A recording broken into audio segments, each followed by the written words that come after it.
Hi, this is Kerby Anderson. You know, each day we take on the tough issues and provide a biblical perspective to them. The topics we cover are wide-ranging. Apologetics, theology, prophecy, creation and evolution, intelligent design, marriage, family, child-rearing, the millennial generation, trends in society, politics, economics, business, religious liberty, the Constitution, public policy, foreign policy, military policy, tensions in the Middle East, abortion, homosexuality, pornography, sexual ethics, media, technology, history, and America's godly heritage. We talk about anything that affects your faith, your family, or your freedom. So don't go anywhere, because Point of View starts right now.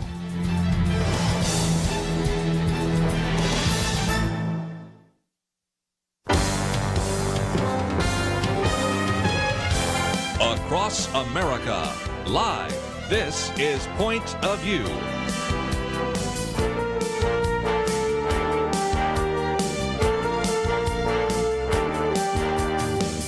And now, Kerby Anderson. Thank you for joining me. It is the Wednesday edition here of Point of View. Going to be talking about a lot of different issues, but I thought I'd just give you a very quick Texas update because, after all, we had a message given the other day by the governor, Greg Abbott, about what he sees are the priorities, and just a little bit of Texas Constitution 101, and that is the legislature is prohibited from passing legislation during the first 60 days of the session.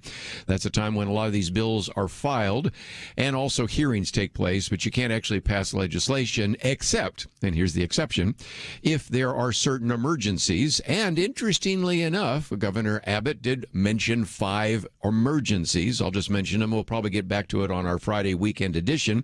One is expanding rural broadband access. So those of you that take for granted your Wi-Fi, that is not so necessarily easy to take for granted in some of the rural areas of Texas. Prevent local defunding of police. We've talked about that before. Bail reform. One that I will get into this hour, election integrity, because there's a very good piece that we've posted here from our friends at the Heritage Foundation, most likely written by Hans von Spakovsky, although his name's not on it, but it looks like something he's written on facts about election integrity for the states on how to fix the election system problems that we've identified, and then finally liability protection from COVID-19. So, nevertheless, that is something that is on the table. And so some of those emergency measures could be passed right now. And a little bit later, I'll talk about this issue of election integrity. But I thought I'd start the program by talking about censorship, because there has now been a very clear example of censorship to an organization that we have very high respect for, and that would be Focus on the Family. Focus on the Family has a publication called The Daily Citizen. It is something that we cite from time to time. It has identified various state organizations that actually address these issues of faith and family. And nevertheless, they had tweeted that one of the nominees, and we've talked about this before, by President Biden, actually is the Assistant Secretary of Health, who goes by the name Rachel Levine. And in the tweet said that Levine is a transgender woman, that is a man who believes he is a woman. That was enough to get them thrown off of Twitter. And matter of fact, Gary Bauer just the other day was, since he'd worked with Focus on the Family, said this is just a statement of fact. I mean, it's not even making a judgment, but it was supposedly hateful contact by simply saying a man who believes he is a woman. So the magazine, Focus on the Family, and others said, wait a minute, we need to appeal this. There's obviously a mistake here. And they said, as a Christian organization, we would never do this. We simply explain to our readers the appointment and define what a transgender woman is.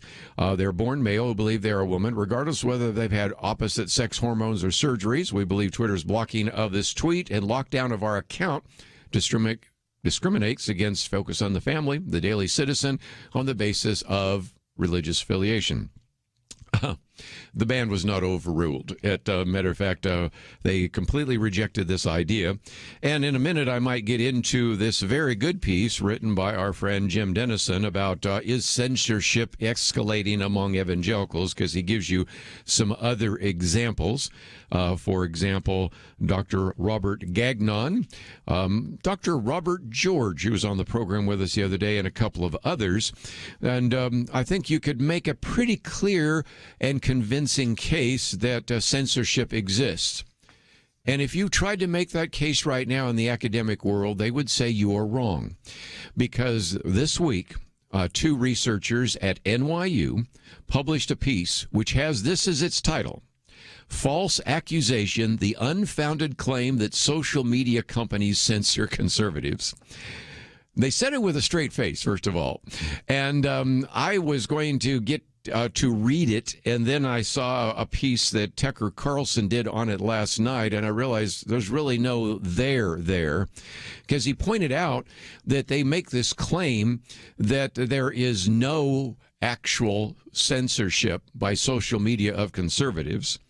And yet, if you go to page 16, he tells us, of the 28-page report, they say, well, there's really insufficient evidence to make any kinds of conclusions. As a matter of fact, they write, quote, conservatives do get suspended or banned for violating Twitter's rules against such things as harassment, hateful conduct, or in the case of Trump, glorifying violence. But liberals are excluded in this fashion as well. But pinning down precise proportions is impossible, as Tucker Carlson says, because Twitter doesn't release sufficient data. So here I'm going to give you the conclusion when I don't even have any evidence for the conclusion. And after a while, you have to say, certainly somebody had to call this out. Oh, yeah. Twitter's press office actually contacted Tucker Carlson and all the other media, wanted to make sure that you saw a report out today from the NYU Stern Center for Business and Human Rights that found no evidence to support claims of anti-conservative censorship on social media. And if you go out right now and type in censorship and NYU, you see everybody quoting this article that really has nothing to it at all. Tucker Carlson also pointed out something that should make you also suspect it just a titch, because this particular organization, which we were just talking about there at the NYU Stern Center for Business and Human Rights, has been funded in part by Craig Newmark. You might say, well, who's Craig Newmark? You ever heard of Craigslist? He's the Craig of Craigslist. He made $1 billion. I looked it up just before we went on the air. He's worth at least $1.3 billion. And, of course, he's made his money off of social media. He's tied into Silicon Valley. Now, let's turn this around for just a minute. We'll use a conservative example. Up until recently, Sheldon Adelson was funding a lot of conservative organizations. And imagine if Sheldon Adelson actually had a think tank and actually said that gambling has no negative effect on society. I think you'd say, excuse me, Sheldon Adelson made his money in the gambling area. Let's take another one that was mentioned the other night. Suppose you had a think tank that was telling you that tobacco smoke did not cause cancer, and then you found out it was funded by the R.G. Reynolds Company. Would you have some questions about it? So again, Greg Newmark is free to fund any organization he wants, but it is just a little hard to take seriously that this is an unfounded claim that social media companies censor conservatives, when by their own definition in their own 28-page report, they acknowledge that since Twitter doesn't release facts and figures and numbers and percentages, we really can't say that to be the case.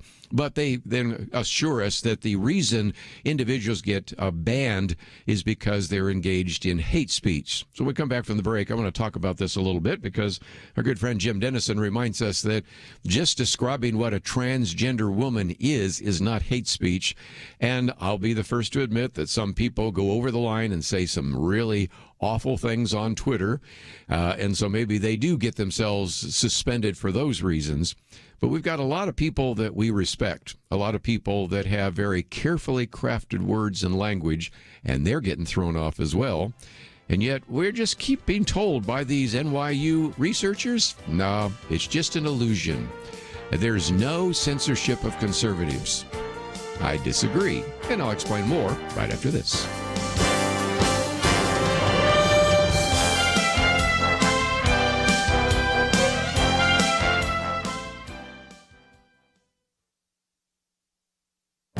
This is Viewpoints with Kerby Anderson. The 1776 Commission issued a report that summarizes the principles of the American founding and how those principles have shaped our country. Unfortunately, that will be its only report. In the first few hours in office, President Joe Biden disbanded the commission with an executive order. Now, compared to his previous executive orders that killed the Keystone Pipeline, stopped the construction of the wall, and promoted transgenderism, this action might not seem that significant. But it shows how radical he and his administration view this nation and its founding. They seem to be siding with the New York Times 1619 Project that argues that America was founded as a slaveocracy and that the American Revolution was fought primarily to perpetuate the institution of slavery. Victor Davis Hanson, who served on the commission, noted that in any other age than the divisive present, the report would not have been seen as controversial. The conclusions were unanimously approved by a group that included historians, lawyers, academics, scholars, authors, and public servants. I've had the privilege of interviewing many of these men and women over the years. Mike Szabo said that the 1776 Commission report was appealing to both human reason and biblical revelation. For example, the Declaration's references to the Creator, Providence, and the Supreme Judge. It also calls for families to raise morally responsible citizens who love America and embrace the gifts and responsibilities of freedom and self-government. In a previous age, this report would not be controversial, and no president would even think of dissolving such a commission. The executive order signed by President Joe Biden on his first day in office shows what he thinks of this nation and its founding. I'm Kerby Anderson, and that's my point of view.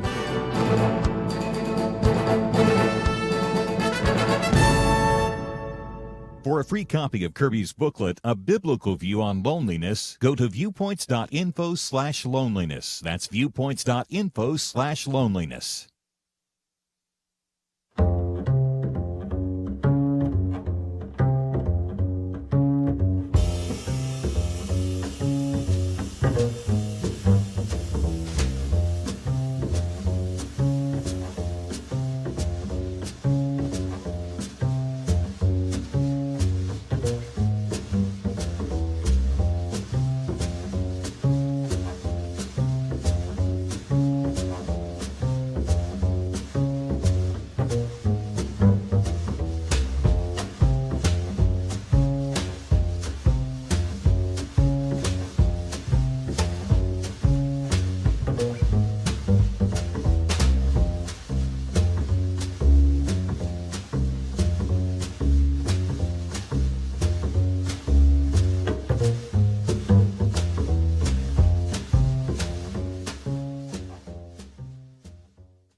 You're listening to Point of View, your listener-supported source for truth. Back once again, if you'd like to join our conversation, 1-800-351-1212.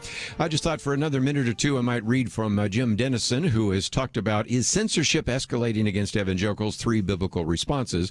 But first of all, of course, he starts out with what happened to the Daily Citizen, which is associated with Focus on the Family. And I think that is amazing enough. And then he said in a related news story, New Testament professor at Houston Baptist actually was suspended from Facebook for voicing disagreement with the decision by President Biden using an executive order to allow trans-identifying individuals to serve in the U.S. military. This is Robert Gagnon, who has his Ph.D. from Princeton Theological Seminary, individual that we have quoted from before. Don't know that we've ever had him on the program, although we can certainly fix that. Was locked out of his Facebook account after he posted a comment defending a friend who actually then even posted a satirical comment about the executive order. So this is not just something he said, but then something he supported and said. And so in some respects, that was the issue. And Dr. Gagnon said, look, there's absolutely no incitement to violence on our part. We abhor violence done to any person. This is just a thinly veiled and pathetic excuse for censorship of any critical views against trans tyranny over our consciousness. And again, some people might have problems with that word, but again, you can imagine just a little bit of the emotion that would surface in that regard. You might remember last week we had Robert George. He is a renowned professor at Princeton, and Robert George and Cornel West have engaged in this ongoing discussion and dialogue and really emphasizing civility. By the way, I have a commentary coming out next week on some of the things that Robert George and Cornel West have discussed and some of the points they've made. But anyway, Robert George said, censorship on Facebook and some other social media have now gone way beyond the bounds of what is reasonable. People need to be able to criticize and forcefully challenge ideas, including ideas that are dominant in elite sectors of our culture and among people in the tech industry. What we do not need is the silencing of dissent. And again, I won't read all of this. You can read it if you'd like. But it, I think, illustrates again that the argument being used by Twitter and Facebook is simply anything that we disagree with really constitutes hate conduct or hate speech. And that's because the whole definition has been completely changed. Calling for someone to go out there and forcefully attack an individual, or as we talked about just the other day with the issue of incitement, the Supreme Court has placed a very high bar on that because we do allow people to get excited, maybe sometimes use over-the-top rhetoric. We may not always agree with that, but the bottom line is that I think in a free society, that's what you have to allow. And when censorship starts taking place over, I just don't like your view, so I'm going to call it hate speech, well, then we really have gone all the way to the other side. And Jim Dennison reminds us that no one should do what Twitter and Facebook prohibit. Christians should be especially adamant here, remembering that God's word explicitly forbids slander and also commands us in James 4, do not speak evil against one another. And so, again, as we try to learn to speak the truth in love, he gives us 3 suggestions. Number 1, make clear the fact that God loves all people, whatever their sexual orientation or gender identity. That is something that you almost have to do, even though after you do it, you don't necessarily get points for it anyway. But he gives us some good examples of the fact that we're broken and sinful, Romans 3:23, that we all need grace, Ephesians 2:8 and 9, and that we must speak the truth in love, Ephesians 4:15. But first of all, I think we should always make clear that God loves all people, whatever their particular view or particular sin or activity or particular standard might be. Number 2, speak biblical truth with clarity and grace. If nothing else, Ryan T. Anderson, who I quoted yesterday, said in the Wall Street Journal, the claims that an unborn child is a child and that girls should not have to compete athletic with boys are not only religious in nature, but statements of fact. We should assert that our beliefs are true, not merely protected by law. I gotta love, again, Ryan Anderson being quoted by Jim Dennison. And, of course, I mentioned Ryan Anderson's piece yesterday on Point of View. So we're thinking along the same lines. And number 3, pay the price of our convictions. The sad reality is that even if you are gracious, even if you're humble, even if you try to make a very clear, convincing, and gracious speech or argument, you still will find yourself facing some of this. And we have talked about that before, not only with Jim Dennison, but with Kelly Shackelford, and most importantly with people like the author of Live Not by Lives, Rod Dreher, because that just is going to be the way in which this is happening. And so if nothing else, did think it would be worth taking on the issue of censorship for 2 reasons. Number 1, who would have guessed that Focus on the Family would be accused of hate speech, which I think is ludicrous at its face. Number 2, who would have imagined that a prestigious university, which I count NYU as being, would publish something to actually tell us, no, there is absolutely no censorship on social media. Hard to believe, but that's the world we live in. Okay, the first article I've posted here comes from our good friends at the Heritage Foundation. It's 7 pages long. It is something that I would encourage you to maybe take the time to print out, or even if you don't print it out, maybe send it to your elected representative, because it's facts about election integrity and the need for states to fix their election systems. There are a couple of bills right now before the Texas legislature, and there are a lot of bills. Matter of fact, the other day I heard heard a list that people were going through of some of the bills being considered right now in Harrisburg, Pennsylvania, Madison, Wisconsin, and all sorts of places, Nevada, Michigan, all sorts of places where there are some concerns, I think legitimate ones, not to mention Atlanta, Georgia, about some of the problems, irregularities of the last election. And so this goes into 7 pages of all of this, and I'm going to just read the highlighted portions because it would take the rest of the program to get into the details. But the first one is they said states should verify the accuracy of voter registration lists, and that particular set of requirements and suggestions goes on literally for 2 full pages of how states can and should verify voter registration lists, which, as we've pointed out before, and Penna Dexter, if you've heard her either one of our Fridays, points out that when she volunteered to go and call some of the people in Georgia during the runoff election, at least a third of these people on the voter registration rolls were not in Georgia anymore. Some of them hadn't been there in years, which shows you how out of date the voter registration rolls are. Number 2, verify the citizenship of voters. Pretty straightforward, but again, has 5 key points there. The next one, require voter ID. That one goes on for another 5 points on how that can be done more efficiently. Then limit absentee ballots. That one goes on for basically almost 2 pages because of all the concerns about some of the irregularities involving absentee ballots. Then prevent vote trafficking. That's a new word. But I've always called it vote harvesting, but I know what they're getting at here. This is where I can just go in there and say, oh, here's a ballot, fill it out, and then I will take it and I will deposit it for you. And we don't know if you changed it on the way or if somebody voted the way you didn't want to, you threw it away, or we don't know anything because we have no actual chain of organization or holding and chain of custody. Let's take a couple others. Allow election observers complete access to the election process. 5 key points there because we saw some of the abuses there. Then provide voting assistance.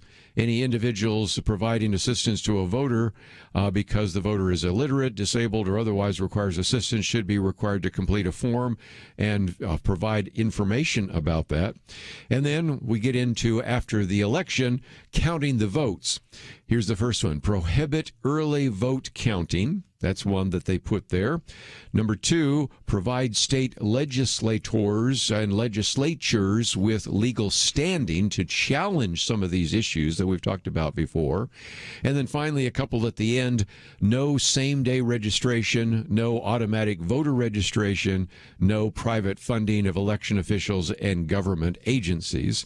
And if some of that might seem redundant, the reason those are thrown in there is because H.R. 1, which we talked about the other day, actually wants to do all of that, wants to allow people to register to vote on Election Day, to have automatic voter registration, the so-called motor voter IDs, and a variety of others. So in some respects, you might say, why would they even put that in this document? Because they're already anticipating the very likelihood that H.R. 1 will pass the House of Representatives, because a year ago something very similar passed the House of Representatives. The only question is, would it pass the Senate? And I'm pretty sure that President Biden would sign it. So if you'd like to get some more information, it's the first article on our website, and we'll be right back. Having civil conversations about important issues seems to be harder and harder. Various media outlets tell people what they should believe, why they should be outraged, and getting people to actually think, well, it can be difficult.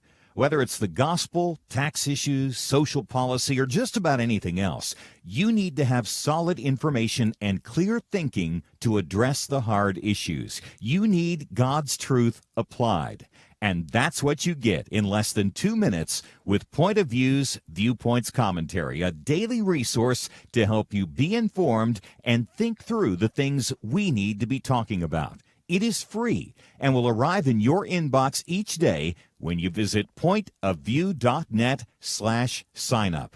Sometimes we know we should say something, but we're silent because we're not quite sure what to say. Viewpoints Commentary can help you break the silence and change the narrative. It can make you a more equipped agent for truth. Get your free subscription to the Viewpoints commentary at pointofview.net/signup. pointofview.net/signup. Point of View will continue after this.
You are listening to Point of View. The opinions expressed on Point of View do not necessarily reflect the views of the management or staff of this station. And now, here again, is Kerby Anderson. Back once again, let me just mention as a program note, in about a half an hour, we're going to have Terry Glaspey with us, and he is the author of Discovering God Through the Arts. Also, my producer, Steve Miller, will be joining us, and we're going to talk about how should Christians think about the arts and culture. A fascinating book. I wish we had more than an hour to cover all of that, but I think we'll give you a very good taste of that. Published by Moody, and three cheers for them to not only have such a well-written book that they actually published, but then to have the number of pictures in it as well, which of course makes the book a little more expensive, but it's certainly worth that. And that's one of a number of books that he has written, and we'll talk about some of those as well. And so I'm looking forward to that interview. We'll spend an hour there. Then we'll get back to some of the news at the 2 o'clock hour, and then at 2:30, Galen Carey will be with us. They will be doing this conference on healing a divided America, so we'll have a chance to talk a little bit about some of the things that the National Association of Evangelicals have been doing, talking about healing that needs to take place in America, and I think you will appreciate those conversations as well. By the way, just as a program note, tomorrow we have George Barna with us. We'll get into some of the latest research he has actually engaged in, and as a matter of fact, next week I have a commentary coming out talking about some of the things he found in his post-election survey, in which he found at least 6 major issues where there is a supermajority of both Republicans and Democrats that agree. So even though we'll be talking with Galen Carey about the division in America, on a lot of issues, we're quite united. The sad reality is that some of those issues we're united on aren't necessarily the ones front and center in the Biden administration agenda. I know that probably doesn't surprise you. But this next article that we have posted is by Pat Buchanan. Now, the other day I mentioned Pat Buchanan, and somebody said, is he alive still? Which, Pat, if you're listening right now, sorry about that. But to paraphrase, Mark Twain, rumors of my demise have been greatly exaggerated. Turns out the actual quote, I looked it up the other day, is the report of my death is an exaggeration, is actually the quote. They've kind of made it a little different. But nevertheless, yes, Pat Buchanan is quite alive. Pat Buchanan is writing on a variety of other issues, and I brought it up for this very important issue because he asked the question, are domestic terrorists always on the right? Because, after all, what we're hearing right now in this drumbeat, even my commentary on Monday and even partially the one on Tuesday about this idea of domestic terrorism, because of course, the assault on the Capitol on January 6th, there are all these people saying, well, the danger is always on the right. And I like how he puts it. That is not, however, how some of us remember those days. And I thought, since we have a younger audience, and you were maybe not around in the 1960s, 70s, and 80s, he just gives us a little bit of a brief history on the fact that when you talk about domestic terrorists, you talk about insurgents, almost to a person, they were from the left. He said the most destructive acts of violence in the 1960s were the urban race riots that began in Harlem in July 1964, when a black youth, James Powell, was shot by a police lieutenant. 1965, Watts blew up, followed by Newark and Detroit in 1967. 1968, 100 U.S. cities exploded in racial violence after Reverend Martin Luther King Jr. was assassinated in Memphis on April the 4th. Anti-war riots followed the urban riots, beginning with an attack on the Pentagon, October 1967, the occupation of Columbia University in 1968. That August, leftists ignited a riot at the Democratic Convention, in which it nominated Hubert Humphrey in Chicago. After that, President Richard Nixon took office. You had massive anti-war protest in Washington, D.C., some that end up trashing things like the Department of Justice. A riot at Kent State in May of 1970 precipitated the killing of 4 students by the Ohio National Guard. Follow-up riots in scores of campuses shut down higher education for most of that spring semester. That same year, terrorists in Greenwich Village townhouse blew themselves up with a 2,000-pound bomb they were making in order to massacre various officers and their wives at Fort Dix, New Jersey. This was followed 2 months later, where an explosion blew up the mathematics building at the University of Wisconsin, killing the father of 3. You have, of course, then he points out one of those individuals, Ray Price, recorded in a memoir between January 1st, 1969 and April 15th, 1970. There were 40,000 bombings attempted bombings and bomb threats were recorded in the United States. Before I go on, I use that, if nothing else, to help people understand that when people say, this used to be a peaceful nation and we've never had anything like this before. Oh, we've had things like this before and a whole lot worse than what we have right now. And sometimes it takes some of this to maybe remind us of that. Talks about 247 cases of campus arson, 282 attacks on ROTC facilities during the school year. Goes on. And so finally, when we get to last year, in the year of 2020, think of the mass protests that followed the death of George Floyd in Minneapolis in May. He says, according to the London Daily Mail, with the riots, arson, and looting that began in Minneapolis, spread to Portland, Seattle, and 140 other cities, the National was called out in 21 states. 6 people died. Scores of police were injured. Between $1 billion and $2 billion in property was damaged or destroyed. And according to insurance company figures, it was the costliest urban violence since the L.A. riots of 1992, which, of course, had to do with the time in which you had the jury acquitting the cops involved in the beating of Rodney King. Then he goes through all sorts of other examples of domestic violence and quotes from Heather McDonald, who's been on the program with us as well, who pointed out that in the year 2020 likely saw the largest percentage of increase in homicides in American history. Murder was up nearly 37% in a sample of 57 large and medium-sized cities. And based on preliminary estimates, at least 2,000 more Americans, most of them black, were killed in 2020 than in 2019. He goes through this long other list of all the things that we are now more familiar with. But this is a very good piece to have around when somebody says, you know, what we had as an attack on the Capitol has never happened before. Well, in some respects, that's technically true, but misleading, because if you look at the bombings that took place in the Pentagon, the attacks in the Justice Department, and a variety of other issues, I think you can certainly recognize that we have been dealing with some of the kind of terrorist activity from domestic sources for literally decades, and virtually all of it has come from the left.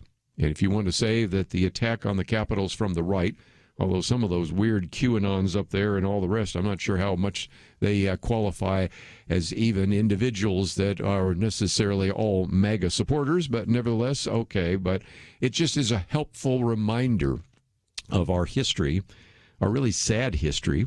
And it brings us to one other very important question that people are asking, and Byron York asks it. Why is the National Guard still in Washington, D.C.? He said, of course, there were roughly 25,000 National Guard members in Washington, D.C. for the inauguration of President Joe Biden. There's still, he says, 5,000 in the nation's capital, with National Guard members standing inside the fence. And this is a fence that has razor wire at the top of it, all because of that particular event. And so now the argument is being made that we should make the fence permanent. And he says that, fortunately, he doesn't say the word fortunately, I do, the proposal to make the fence permanent has met bipartisan opposition, not only from Capitol Hill, but from the District of Columbia government, because you have Eleanor Holmes Norton, who is the delegate to Congress from the District of Columbia, although now they want to make that a state. We'll get to that in just a minute, in which she said permanent fencing would send the wrong message to the nation and the world by transforming our democracy from one that is accessible and of the people to one that is exclusive and fearful of its citizens. Well, she's got that right. The D.C. Mayor, Muriel Bowser, has also called for the troops to go home, and a number of others that are starting to say this sends the wrong message, it's the wrong optics, and if nothing else, there's no justification for it. The argument being used right now, and it's not in this article, is, well, we have an impeachment trial next week First of all, there's no, if you will, intelligence or evidence that there's going to be any kind of protest in that regard.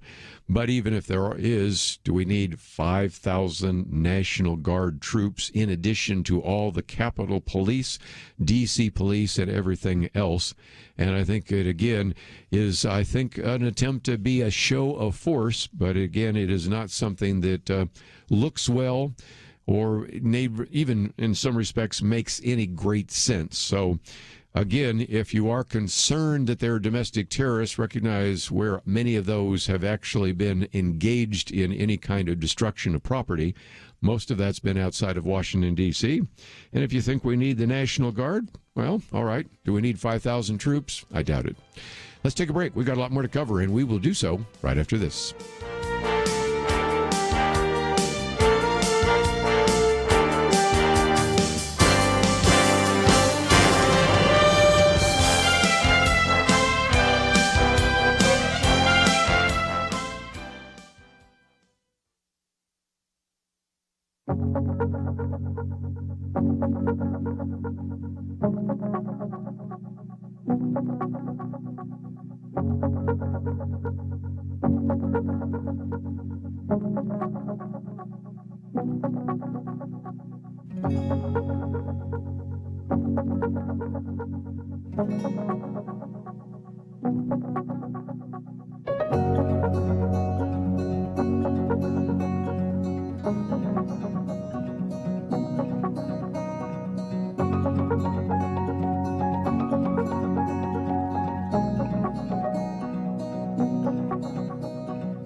Now, back to Point of View, your listener-supported source for truth. Back for a few more minutes, boy. We've covered a lot of topics just in the last 45 minutes. I thought I'd put one more on the table.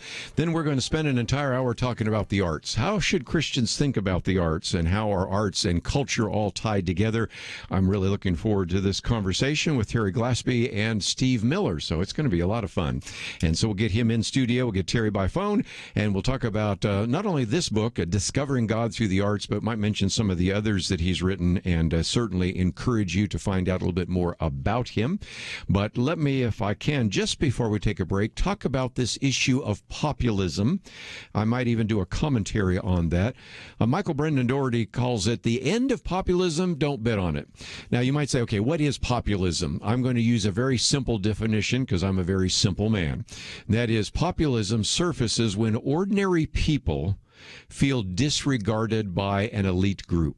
Why was, if in some respects, Donald Trump successful back in 2016? Because he started articulating some of the concerns of just your average American citizen had about the loss of jobs to China, immigration that was sort of out of control, a variety of regulations that were keeping them from being effective in the business world, whatever it might be. There were a lot of issues.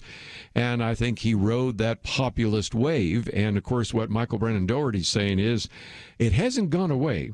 He says, does it feel as if populism has gone away with Donald Trump after he's exited stage right? And he says, well, not really.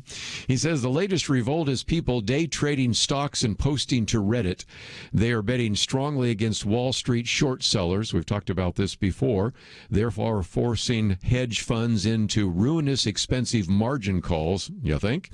Then there's the ongoing skepticism about public health advice and the pandemic, which will soon move into skepticism or even simple disinterest in the vaccines that have become a key requirement for ending lockdowns and restrictions.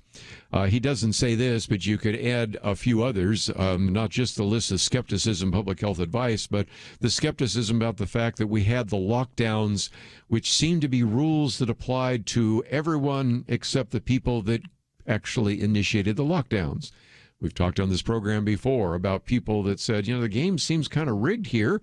If you're a governor, you're a mayor, you get to do pretty much anything you want.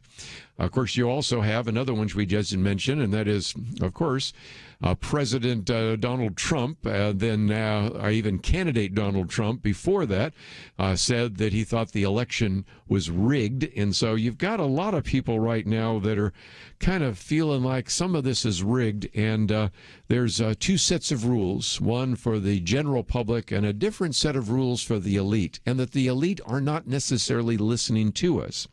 So anyway, Michael Brendan Doherty, who isn't necessarily, I can tell from his piece, a real fan of populism, nevertheless says, look, if the virus is stomped out by summer, though populist energy could ebb substantially and normal life could return to a giddy rush as we all race back to entertainments and head towards full employment. But he says he doesn't think that populism is going away for any length of time. He says, first, because there's always been a populist streak in American life. We're a people who routinely cook up new religions, quack cures, and strange theories.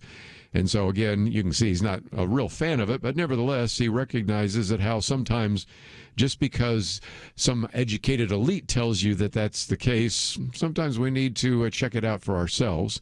And then he points out, because you've had the breakup of a lot of our traditional institutions, the segmentation of the news, in some respects, it's caused us to disbelieve even more. I was mentioning Pat Buchanan. You think back, Pat Buchanan's talking about the 1960s. Boy, in the 1960s and 1970s, if Walter Cronkite, who was the anchor of CBS News, says this was what the news was, everybody pretty much believed it. Now, if CBS, NBC, ABC, CNN, MSNBC, Fox News, whatever says something, there's just too many people getting on the phones, checking it out and saying, I'm not so sure that's really the case. And so that is one part. Then he points out how in the past, if a politician was humiliated, they would retire in some kind of disgrace. Now they just simply go somewhere else to maybe on some corporate board. In the business community, he talks about how the corporations squeeze profits and exert dominance over people through their HR department and all of that. And of course, he also says social media, of course, is the source of a lot of this populist energy. Not just because he says it allows people to speak back or perform as if they're speaking back to authority, but because they're facilitating a fair number of ideas. So he says the thing that might quell populism would be if, first of all, you have a populist leader that fails.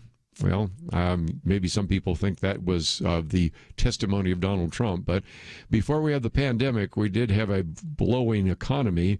He said the other way to end populism is when eventually the elite say, some of these ordinary citizens, they've got a point. We need to pay more attention to them, which leads him near the very end. He says, do you see any of that happen anytime soon? No, I don't see it happening either.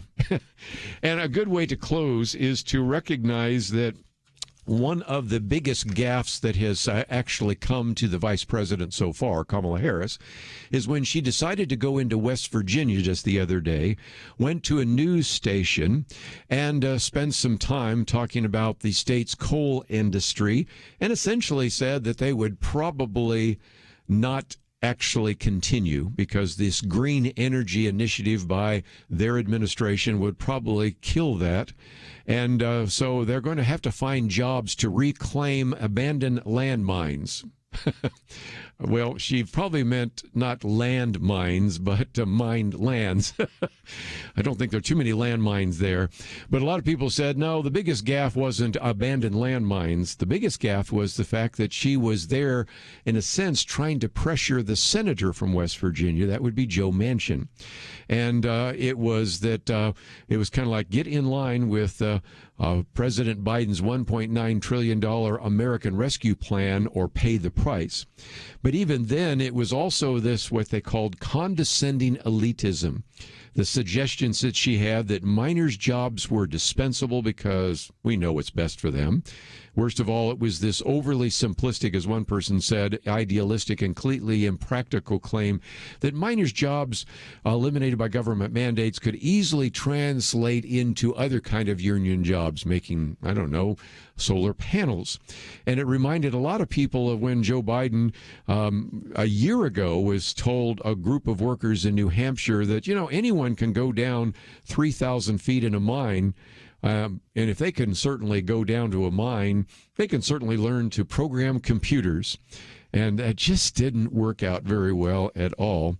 And as the writer for The Federalist put out the other day, Kamala Harris's media blitz was an unsubtle attempt to generate popular demand for this multi-trillion-dollar stimulus bill, pressuring Manchin and Sinema, Manchin being from West Virginia, Sinema from Arizona, to stop agitating for bipartisan compromise. And just the other day, you had 10 Republican senators come to Joe Biden saying, can we work out a compromise? And the answer was a resounding, nope. We know what's best for you. Just go back and vote along same lines. And it, I think, illustrates only so well that populism isn't ending anytime soon, especially when the elite have this kind of, if you will, patronizing kind of idea that we know what is best for you. And if you lose your job as a coal miner, certainly you can learn to program computers. And if you lose your union job at the Keystone XL pipeline, certainly you can find another union job. And easy to say when you have a job, but a little harder to hear when you just lost your job because of one of those executive orders signed by President Biden. Populism is going to be around here for some time, and we'll continue talking about that on Point of View. But when we come back, we're going to talk about how Christians can think about the arts. It's going to be a fascinating conversation, and it takes place right after this. Sometimes I think about seeds. You ever stop to consider that some seeds become entire trees and some trees grow up and produce fruit? Other seeds become flowers or vines that bring us vegetables or berries. And some trees don't have fruit, but they're just pretty, especially in some parts of the country when it comes to the fall colors. Yes, sometimes my mind goes off like that. And I also think about such things when it comes to the seeds that so many have planted in the quest to impact our nation through Point of View Radio. You may think that your gift is a small thing, but like a seed, it can grow to have an impact beyond your imagination. If you want to see beauty again in America, consider planting a seed today and making a difference by joining the Point of View Truth Team. Get the details today, right now, by visiting pointofview.net/team or call us at 1-800-347-5151. Plant a seed for a great future. Cultivate truth. pointofview.net/team and 800-347-5151. Point of View will continue after this.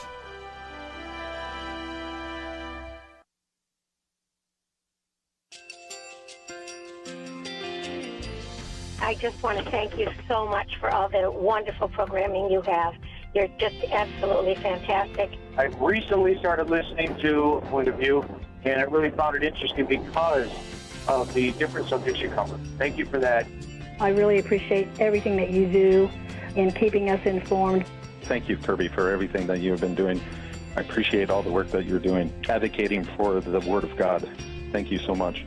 Point of View, I think, is absolutely necessary because it's a Christian perspective, a biblical worldview perspective, and receive very current, up-to-date information about what is really going on, week to week in our culture, which is changing so rapidly, and yet it's morally sliding backwards.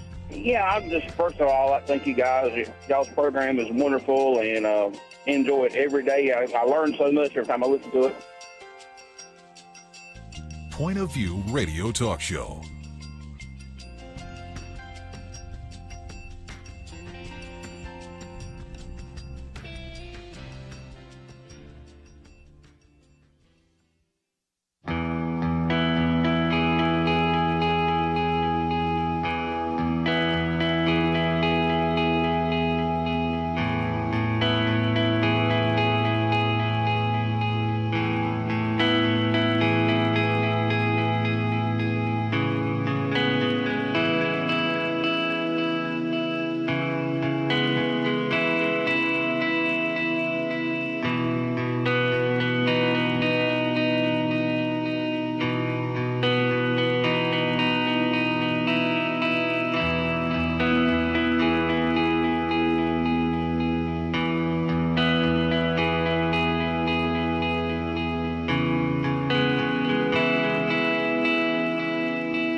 Hi, this is Kerby Anderson. You know, each day we take on the tough issues and provide a biblical perspective to them. The topics we cover are wide-ranging.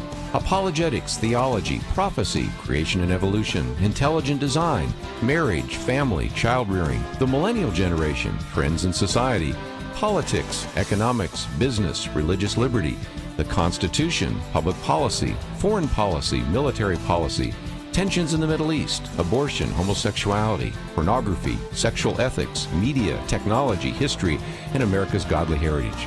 We talk about anything that affects your faith, your family, or your freedom. So don't go anywhere, because Point of View starts right now.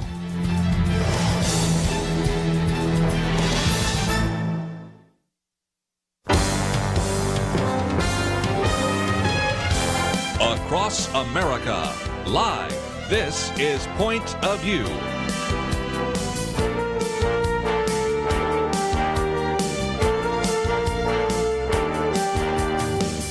And now, Kerby Anderson. Thank you for joining me. This is an interview I've been looking forward to for some time. We're going to talk about how can Christians really think through the issue of the arts and culture. It is something we've talked about before. Matter of fact, this book that we published a while back, Arts, Media, and Culture, A Biblical Point of View, was a collection of a number of essays by people that we certainly appreciate, but those were just kind of introductory pieces. But we are going to spend some time today with a book that I'm very excited about, which has the title Discovering God Through the Arts. And I think you will really appreciate the conversation we'll have. And in order to really kind of facilitate that, I brought our producer, Steve Miller, into the studio, because Steve oftentimes is the other side of that glass. But sometimes when we talk about the arts and culture, he's my go-to expert. So it's just great to have you with us today. Well, thanks. I hope I can earn that title of your go-to expert. Well, and again, you think about, we've quoted from Francis Schaeffer, Frank Gabeline, a variety of people like that, Hans Ruckmacher and others. How do we think about the arts? And so I think we're really going to help our listeners this hour appreciate a book that was just published February 2nd. And it is written by Terry Glaspey.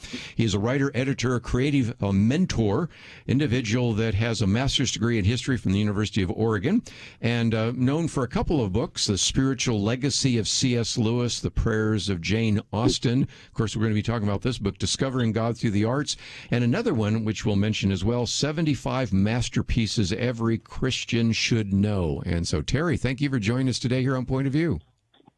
It is such a pleasure to be with you today. We love this book. And by the way, about 250 pages published by our good friends at Moody, with all sorts of incredible graphics and pictures and things like that, which you would think would make it very expensive, but it's very inexpensive. And Steve, as you were reading through that, we first of all said, okay, 11 chapters in 1 hour. We're going to do our best, but there's a lot to cover, and I thought I'd give you the chance to kind of start us off here. Yeah, it's a lot to cover. Terry, you and I have been back and forth on email and discussed the fact that, some of these chapters we're not going to spend quite as much time as others. But thank you for writing the book. It's with Kerby. I'm saying this is a great book. And let's just start right off in the introduction. There are some things you talk about as you look at arts as you use three words. You say sometimes we view the art as decoration, other times as distraction, and sometimes as a means of devotion. And I hope I'm not paraphrasing incorrectly, but as I see it, the question that you ask throughout the book is, what would it be like if the arts played a more prominent role in the Christian life? Can you speak to that and just talk about how that question might lay the groundwork for the rest of your book? Yeah, I think that's exactly right. That is exactly my intention.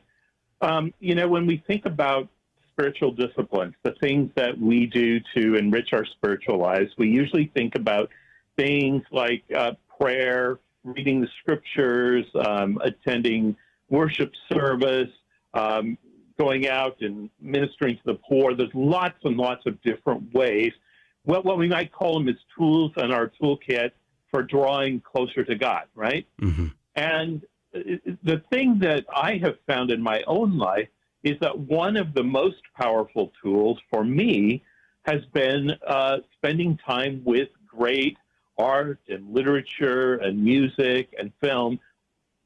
that has kind of been a way of awakening me to God's presence, for teaching me God's principles, and for providing kind of a pathway to walk through my life. So I'm not suggesting that engaging with the arts is a replacement for any of the other spiritual disciplines. Sure. But what I am saying is we just haven't really, we've tended to talk about art in kind of an abstract way. And I wanted to write a book that was very practical about how every person can bring the arts into their life. And you have done a great job, I think, of making it very practical and covering several subjects. The very first chapter, you talk about the arts and the spiritual disciplines. And one of the first things you do is talk about the arts in the Old Testament. And in Exodus, we read about the planning and the building of the tabernacle, and how God, and this is something that Schaeffer says in Art in the Bible that you quoted, how God called for art not strictly of an overtly religious nature, but rather art representing the beauty of nature, not just religious things. Could you speak to that and say why is that important? Yeah, well, I mean, the first thing I want to say is that when God designed the temple and designed the tabernacle, in both instances, it wasn't just like finding somebody among the Jewish people who was creative. It is actually, when we read in Exodus chapter 31, we actually read that a man named Balazel was given this work to do, and it says that God filled him with the Spirit of God, with wisdom, with understanding, with knowledge, and with all kinds of skills. So right away, early in the Old Testament, we're seeing that art can be very much a spiritual calling. And it's interesting, you know, when God created the temple, for example, and gave the directions about what it should look like, you'll note that he doesn't just use religious symbols on the temple. In fact, there are images of flowers and trees and animals, and even kind of abstract images like, as Francis Schaeffer points out, blue pomegranate, which don't actually exist in reality. Yeah. So, you know, God shows his creativity in the place that he is choosing to dwell among his people, which I think is a beautiful, beautiful picture about why creativity is so important. God is creative. Mm-hmm. And so when we are creative, or when we engage with other people's creativity, it is an engagement of the image of God. Tolkien said that we are sub-creators. You know, God's the creator. He created all the marvelous things of the universe. And as sub-creators, we take bits and pieces of what God has already made, we rearrange them and create something new and beautiful that's reflective of his creativity. Let's take a break, and when we come back, we'll get into some other issues. I was just thinking about that, too. A lot of that, Steve, was not functional. This was artistic, you know, and today we lots of times say, well, if it just is functional, my house, my church building or whatever, then that's sufficient, and yet we see the value of the arts. But when we come back, I know one of the other things we want to talk about is, can the arts help us pay attention to other things besides just the art itself? And before we're done, I certainly want to get to that chapter where how could you use things like hymns and poetry and stuff during your own devotional time? So lots of great material in the book, Discovering God Through the Arts. Terry Glaspey with us. It is published by Moody. Like I said, you can find it probably in your local bookstore, but if not, we have a place for you to order it. You can get it either in paperback or Kindle. I think you want to get the paperback because just I love the pictures and so many of the paintings and other things, but I'll let you decide that. And, of course, you can maybe be able to find it in your local bookstore, but if not, we've made it very easy for you to find on our website, pointofview.net. We'll be right back.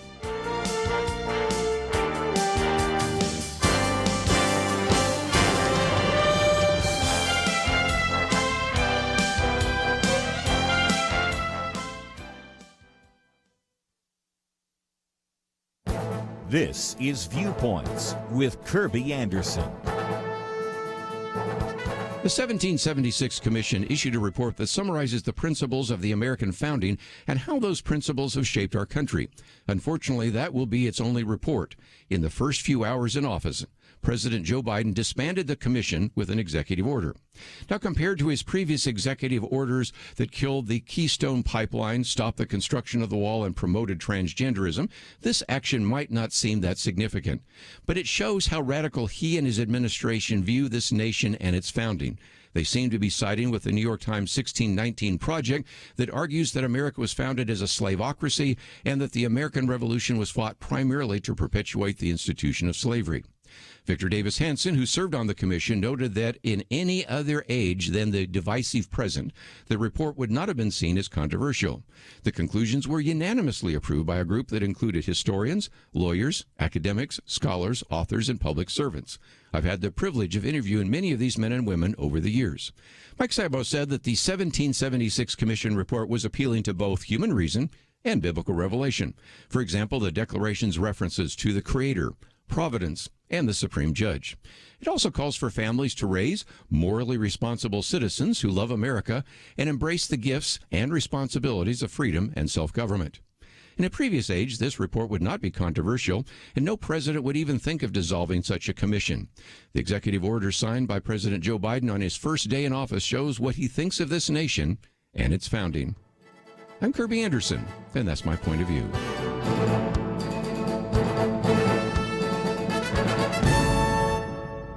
For a free copy of Kerby's booklet, A Biblical View on Loneliness, go to viewpoints.info/loneliness. That's viewpoints.info/loneliness.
You're listening to Point of View, your listener-supported source for truth. Our topic this hour, Discovering God Through the Arts, which is a book published by Moody Press and written by Terry Glaspey, who is with us by phone, in studio with me, Steve Miller. And Steve, you know, when we get into the arts, I mean, there are chapters here that talked about paying attention, the sense of wonder. I thought that was so important in terms of understanding the arts. Yes, it is. They teach us, and this might be easily missed. Art teaches us to pay attention. And you mentioned a story, if you want to just briefly kind of touch on this, Terry, of your friend and the Mark Rothko painting. Yeah. Okay. Yeah, if you just briefly touch on that to give us an idea of what we're talking about here as far as paying attention and the value of it. Yeah, let me preface that by saying, you know, part of our spiritual life is about learning to pay attention and hearing the voice of God that comes to us, not only through Scripture, but also through the ordinary things of our lives. Yeah. It's what it's one spiritual writer called the sacrament of the present moment, that every moment is a potentially place to meet with God. Yeah. And so one of the things that art does is it kind of creates a frame around a moment and makes you stop and think and slow down and contemplate it. Just like the story you were referencing, I was speaking in Chicago, and after I finished speaking, I said, I'd really love to go visit the Art Institute of Chicago. It's a great art museum. And so one of the people there said, oh, yeah, I'd love to take you. And so we toured around, and then we came across this modern modernist painting by Mark Rothko. And her response when she saw it, her first response was, I don't get it. Yeah. I just don't get this. And I said, okay, wait, just do this. Just spend 3 minutes in front of it, quietly just focusing on it and taking it in. And at first I could tell she was a little fidgety, but then a minute or two in, she got it. And she said, oh, I can feel the emotion of this painting, even though it was an abstract painting.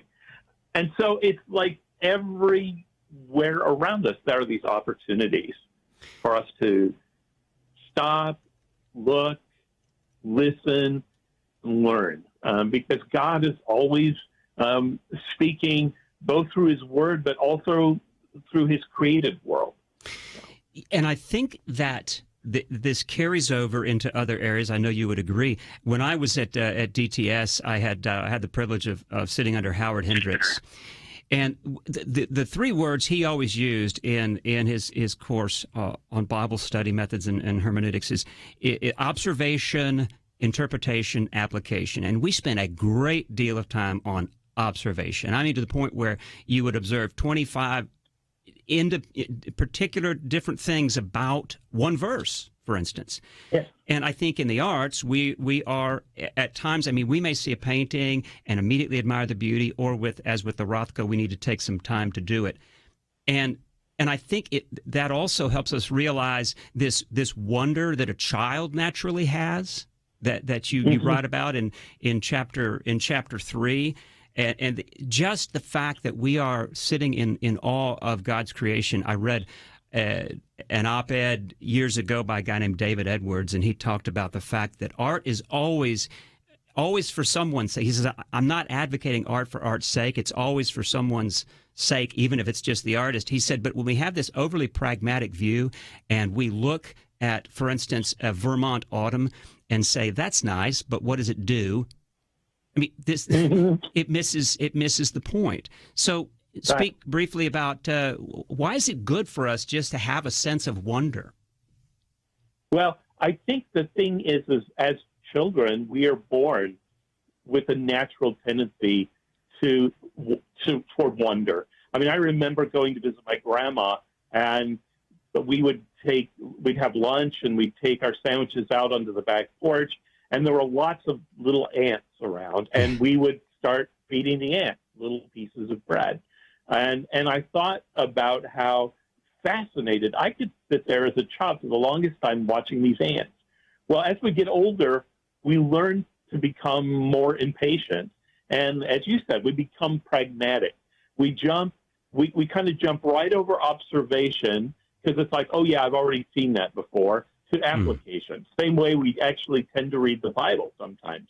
It's like, oh, yeah, we kind of glaze over and go right for application instead of spending the time to actually marinate, you might say, within what's being offered to us before our eyes and in our ears. And this is one of the things that art does, is it teaches us just to pay attention. And when we pay attention, we realize we live in a wondrous world. I mean, if you took a single beautiful red rose, this is the illustration I give in the book. I mean, we're so used to seeing roses on rose bushes everywhere, right? Mm-hmm. But if you ever spend time looking at how beautiful a rose is and what it says about the beauty and majesty and the miracle of creation, I mean, if only one rose existed in the world, we'd probably have it in a museum so people could come visit it. And yet our world is filled with wonders like that rose. Yeah. And that right there is a great jumping off point into your fourth chapter on the mystery dance. And you talk about how you used to view, and by the way, I love the way you have a lot of stories about how you have learned and grown over the years in your understanding of the arts and how it's affected you. You say that early on you viewed the study of Scripture as something that would provide answers, and you realized that there was more, that there was mystery. And I tend to think sometimes as Christians, we seem to have all the answers, but it's pretty much because we pose all the questions. And yes, we don't allow for the mystery. What about the mystery? Well, I think that's where art comes in so well, is art isn't really as much about providing answers to questions as it is about evoking the right kinds of questions, and evoking the right kinds of questions. I mean, and I think that's what, if you look at how Jesus operates with the parables, he oftentimes is creative. Most of his teaching is actually done in a very creative kind of a way. And he doesn't necessarily just give you the answers. It's not a 4-point sermon, instead, he gives you a story that makes you stop and think about it, and you'll walk away, if you were the person then, and later on, suddenly, you'll think about it some more and see new things in it. Yeah. And that is both the mystery of Scripture, and that's the mystery of art. And really realizing that so much of the Bible is poetic in nature. The Bible purposely, mystery isn't about trying to hide something from us. Mystery is about revealing the fact that there's more here, that you can keep coming back and finding something new and powerful again and again and again. Which I think explains why sometimes I'll have people say, why didn't God just write it out as propositional truth? And yet, look at how many times Jesus tells a story. And, of course, there are so many of the parables and those kinds of things. But we're coming up on a break. But I thought I might just mention for just a moment before we take the break that each one of these chapters that we've been working our way through has a section at the end called Questions and Spiritual Exercises. So, Terry, I thought just for a minute, we got about a minute, you maybe can explain that this is a book that obviously individuals can go through, but I suspect there may be some people out there that say, I have a small group and there are a lot of people that kind of love the arts and they've always wondered, how do Christians address this issue? And you've put this together in a way that could really be used in a small group, can't it? Yes, I absolutely had that in mind, that people would use it in that way. And, I think a lot of pastors will realize there are a lot of creative people in their congregations who maybe don't necessarily always feel as comfortable within the church, and they really need some nourishment. They really need somebody to speak their language. And I think this is a book that can build that bridge. I think so. Let's take a break then. And again, how the arts assist in such things as prayer and how the arts maybe help us deal with the emotions. Of course, we're dealing with a pandemic. I think the arts helped us there as well. And of course, we're talking about this book, Discovering God Through the Arts, but I might also mention 75 masterpieces every Christian should know. Got both of those books here on the table, and we'll come back and talk a little bit more about that. And we've covered just very briefly a few of the chapters. When we come back, we'll try to do a little bit more. Steve Miller in studio with us, and Terry Glaspey by phone. And if you find yourself saying, well, I'd like to know more about Terry, we have a link to his website at pointofview.net, or you can simply go to terryglaspey.com, either way. And then number 2, we have information about this book, about 250 pages. Probably should be able to find it in your local bookstore, published by Moody, but if not, you can get it both in paperback and Kindle, and we have that link on our website as well. We'll be right back. Having civil conversations about important issues seems to be harder and harder. Various media outlets tell people what they should believe, why they should be outraged, and getting people to actually think, well, it can be difficult. Whether it's the gospel, tax issues, social policy, or just about anything else, you need to have solid information and clear thinking to address the hard issues. You need God's truth applied. And that's what you get in less than 2 minutes with Point of View's Viewpoints Commentary, a daily resource to help you be informed and think through the things we need to be talking about. It is free and will arrive in your inbox each day when you visit pointofview.net/signup. Sometimes we know we should say something, but we're silent because we're not quite sure what to say. Viewpoints Commentary can help you break the silence and change the narrative. It can make you a more equipped agent for truth. Get your free subscription to the Viewpoints Commentary at pointofview.net/signup. Pointofview.net/signup. Point of View will continue after this.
are listening to Point of View. The opinions expressed on Point of View do not necessarily reflect the views of the management or staff of this station. And now, here again is Kerby Anderson. Continue our conversation today about discovering God through the arts, and we have in studio with us Steve Miller and by phone Terry Glaspey. The book is entitled Discovering God Through the Arts. And Steve, I was just thinking, especially for a lot of our listeners who've been Christians for a long time, the words of the Bible, sometimes the stories of the Bible, even sometimes the parables of Jesus, they're a little too familiar. But it seems to me, if I understand the book correctly, sometimes the arts can open up a whole new look at that. Yeah, they can. And Terry, you've made a good point of that in that 5th chapter. It's called A Bigger Picture, Bringing the Scriptures to Life. And just to set the stage, Kerby and I were talking during the break, not to badmouth modern architecture at all, but there are many times when we go to a church and we find that it doesn't necessarily set the stage artistically for us unless you go to maybe an older church that has stained glass windows, or you're of a tradition that does that. But how can we use the arts specifically in the church setting to kind of bring those biblical themes back to us, both in painting and in architecture? Yeah, I think what you say is exactly true, that we tend these days to think in terms of functionality, like what's the most pragmatic way to achieve what we want to achieve. And, if you think about the old cathedrals, the point there was to give people a vision for the majesty, the glory of God, in a way that probably your local Bible church isn't doing, and so maybe there's room for making a little more room for some art within your church service, or if not in your church service, at least within your life. As Kerby was saying, the Bible stories for us, for example, they're telling stories from a long, long time ago with things that we're not familiar with in terms of customs and traditions. And so there's a little bit of an unfamiliarity there. But then because for most of us who've grown up in the church, we've been to Sunday school and Bible study, and so we've read the Bible so much that it fails to surprise us anymore. We become kind of like, we start to read a passage, and in our head, we can just fill in the rest of the blanks. And what art can do is it can help that story or that event or that teaching seem fresh and new and real to us. For example, one of the paintings I talked about in the book is a painting by James Tissot, a wonderful artist from the 19th century, who painted a crucifixion. But unlike any other crucifixion I've ever seen, you see it from the point of view of Jesus. Yes. You don't actually see Jesus. You don't actually see the cross, but you see what Jesus saw as he hung on the cross. And, it makes a difference as you begin to read the stories in the Gospels again, that you see it in a new and a fresh way as you see how artists and musicians and whatnot have helped to retell these stories. I think that is so important, and I'm glad, by the way, you mentioned that. I was sitting here, as you said that, looking at the book and thinking, how do I pronounce his name? Tissot. Thank you very much. Yeah. I love that. What our Lord saw from the cross, an angle we're not used to seeing. I have a picture in my office, Dali's painting the Christ of St. John on the cross, and it's it is different. I think it's beautiful. It's not for everybody. But I think it is beautiful, and this brings up a point that you mentioned, that not only I think not only the arts are they good because we are led into devotion and led into an understanding of the time. The biblical times that are being painted about, that are being sculpted about, but because we also kind of get behind the eyes of the artist and see it perhaps in a way that we wouldn't have otherwise. Exactly. And, we can't really think without having pictures in our eyes. When I say the glory of God, you've got a picture in your mind. Right. So the question is, how do we expand and enrich that picture by seeing from all different kinds of angles? And I think it enriches the whole experience that we have in, for example, reading the Scripture. Yeah. This is, when we look at some of these pictures, we're brought into some really deeply emotional times, I think, in the lives of the biblical characters and possibly of the artists as well. And which is a nice, I hope, stepping off point to chapter 6, when you mention the best kind of heartbreak. You mention how the arts can help us through times that are difficult. And you said sometimes our emotions can surprise us. We wake up to this inexplicable sense of dread, for instance, or we're in a funk and we just don't know how to extract ourselves from it. How can the arts become, I think you used the phrase, how can they become a school for the emotions?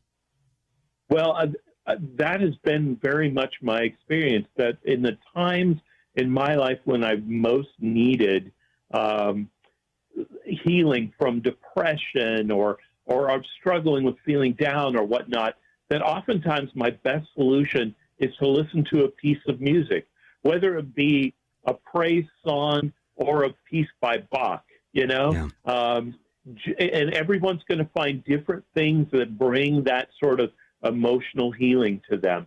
But I think this is one of the powerful things that art does. It gets us in touch with our emotions, and then it helps heal our emotions. Mm-hmm.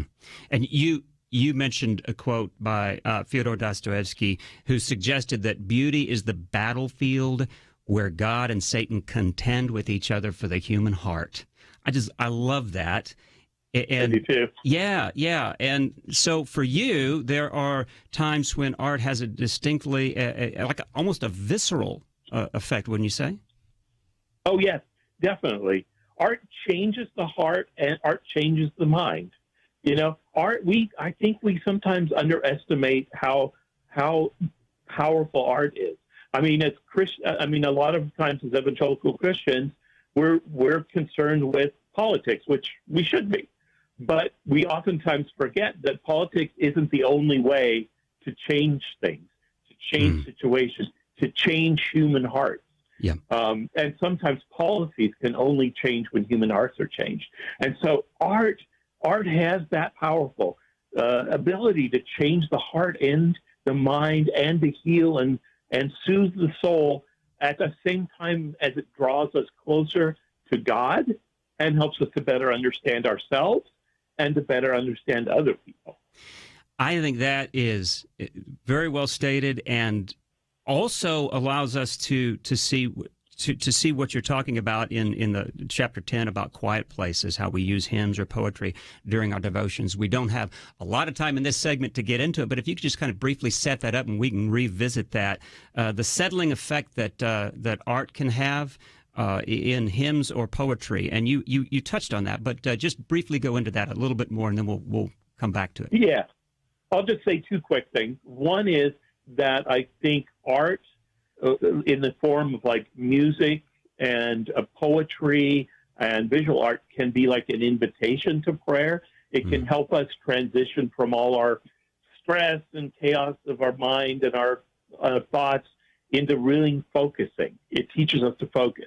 And secondly, art gives us concepts and words that we can use, that we can bring to our own time of prayer. I often find myself using little snippets of poems actually as part of my own vocabulary of prayer. Yeah. That it helps me to draw closer to God. Well, we need to take a break, and when we come back, we will come back for just a few more minutes. We might even take some phone calls, 1-800-351-1212. But again, if you have just joined us, we've been talking with Terry Glaspey. The book is entitled Discovering God Through the Arts, and another book that is much thicker, but also is something I think you might appreciate as well, 75 Masterpieces Every Christian Should Know. And as we mentioned just a few minutes ago, if you are wanting to read this by yourself, that is certainly great. great enough. But for some of you that might be Sunday school teachers, Bible fellowship teachers, small group leaders, maybe even pastors, to recognize that this is written in such a way, there are some questions and spiritual exercises that take you through these 11 different chapters, 250 pages. I think you will find that very helpful. How we can grow closer to God by appreciating beauty and creativity. And again, the title of the book is Discovering God Through the Arts. And we will take a break and we will continue our conversation. Steve Miller in studio, Terry Glaspey by phone. And if you'd like to join us, that number is 1-800-351-1212. We'll be back right after this.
Now, back to Point of View, your listener-supported source for truth. And for a few more minutes, let me just mention, some of you calling in, we have an open line after this, and so in the next hour, we'll probably take some of those phone calls, because some of you have some great thoughts and comments, but I don't want to take away from some of the great material from Terry Glaspey, so we will make that available. Let me mention that we've been talking about this book, Discovering God Through the Arts, but also we have on our website a link to 75 masterpieces every Christian should know, the fascinating stories behind the great works of art, literature, music, and film. also available as well. And of course, we have a link to Terry Glaspey's website. So all of that is on our website, pointofview.net, and just some great resources. But in the few minutes we have remaining, Steve Miller in studio, Terry Glaspey by phone, and let's get back into the book real quick. Yeah, Terry, chapter 10, which is kind of where we left off, quiet places, and using hymns or poetry during our devotions. You mentioned some really wonderful poets, T.S. Eliot, George Herbert, Gerard Manley Hopkins, just beautiful for engaging with the arts regularly, which you say fuels my prayers. And then you ask the question, what is prayer and what is its purpose? And you mentioned George Herbert, his poem Prayer. How might you fit something like this? That sounds pragmatic itself, but how might you fit that into your devotions? Well, I think that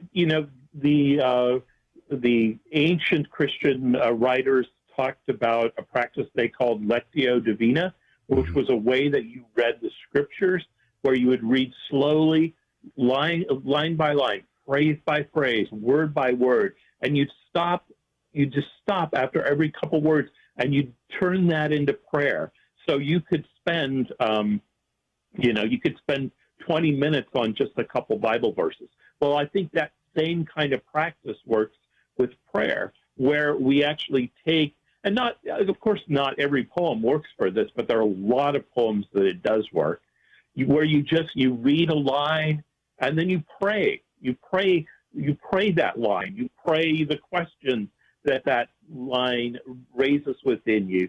You pray prayers of thanksgiving, prayers of praise, all arising from what you're getting there. And actually, hymns, some of the great classic hymns are a beautiful way to build your prayer life by you treat them the same way you'd treat a poem, just line by line. You think about the imagery and what's being said, and you marinate in it a little bit, and then you pray it. And it's a fresh kind of praying, not to take away from any other kinds of prayer you're doing, but it's a fresh tool in the toolbox of prayer. And taking that time with prayer, taking that time with Scripture is something that is so hard to do. I don't know, maybe it's not for you. I find I have got to consciously slow myself down, and I think, okay, today I'm going to cover this, and unless I cover, the entire chapter for the day or the entire passage, I feel like I haven't done everything I should do. When, like you say, it's okay if you spend 20 minutes on a verse or two. If you spend 10, 15, 20, 30 minutes laboring over one idea in prayer. It's go wonderful. ahead. Yeah. No, I sorry to interrupt. It's wonderful to spend that much time just getting the richness. I mean, that's the thing about God's Word, is it is inexhaustible. We can come to it again and again and again. And that is one of the things that art does, is it shines the light on Scripture. And it's also another path of getting to that sort of intimacy with God that we would get through reading Scripture. So we need to make time for both in our lives. And Yeah, absolutely. And speaking of making time, I did want to make sure that we let you have some time to list maybe 2 or 3, whatever we have time for, of your favorites out of the 75 masterpieces every Christian should know. I could just pour over this thing for hours and get tons out of this. If you could shorten the list a bit for us, and what are some of your favorites in that book? Oh gosh, that's a cool thing. I know. It's kind of like asking me which is my favorite child, but I would say that, like C.S. Lewis, his books are an inexhaustible source, and especially like the Chronicles of Narnia, which I've read again and again and again. In fact, I even wrote a whole book on C.S. Lewis. Right. In modern times, somebody like Alexander Solzhenitsyn, oh my gosh, the insight into the human condition. A painter like Rembrandt or Van Gogh, Van Gogh was great at seeing the holy that's hidden in the ordinary. that if we'll stop, he'll help us stop and look and see. And suddenly it makes us just see the world around us in a different way. And that's one of the great things art can do. All the way up to a modern rock group like U2, who I love Bach and Mozart and whatnot, but I also love U2. So. Yeah, and I noticed that U2's Joshua Tree was in that list, and I did see the original Joshua Tree tour here in Fort Worth, Texas, about 200 years ago. Yeah, but, you've dated yourself. Yeah, I know it. I'm jealous. that was something, and it's great that you included that and so many other things. And I know we don't have time to get into those, but. Man, I just want to encourage our listeners not only to grab hold of that Discovering God Through the Arts, but that 75 masterpieces every Christian should know. I might just mention, you did mention that book, Not a Tame Lion, The Spiritual Legacy of C.S. Lewis. So that's another book. But we have been talking about today Discovering God Through the Arts and 75 masterpieces every Christian should know. And Terry, again, one of the things I want to say just before we let you go is that the way you've constructed these for many of our listeners that may be pastors, Sunday school teachers, small group leaders, they could take a group through that. And sometimes I know that we have people in churches that are in some area of the arts, whether it's music or dance or poetry, whether it's painting, sculpturing, whatever it might be, and they say, there's not a lot in the church that connect up to what I do. This would be just a great outreach to people in the artistic community, wouldn't it? That would be an answer to my prayers if that was used in that way. That's one of the things I love to do, is to mentor especially young creatives who are, musicians, painters, writers, whatever, and help them make that connection between their creativity and their imagination and their faith and their spirituality, because the two don't have to be and shouldn't be in conflict. They work beautifully together. But sometimes they need somebody who gets them. And at least I try to get them. Again, we also have a link to your website. It's terryglaspey.com, at the intersection of creativity, spirituality, and life. So there's information about that, a blog that takes place that you can read, as well as an opportunity for you to maybe schedule him to come speak, and a variety of other things, as shop where you can order many of his books. And of course, we've been talking about two of those, which I think you are going to find very helpful. So, Terry, thank you for not only writing these books, but thank you for giving us an entire hour to try to explore those and to educate our listeners about them. Well, I've enjoyed being with both of you so much. So thank you for the opportunity. Thank you, Terry. Let me, if I can, Steve, say that we've got a few phone calls. So after the break, we'll take some of those phone calls, because I have a few people want to talk about the arts, and we'll get into some of the issues in the news. So I think you will find that really helpful. We will, before the end of the next hour, also talk about an upcoming conference talking about healing a divided America. So we'll be getting into that as well. But if you would like some more information about some of the things we've been talking about today, as always, you can find those at our website, which is pointofview.net. It'll give you all the links and resources necessary. Let's take a break. We'll have more right after this.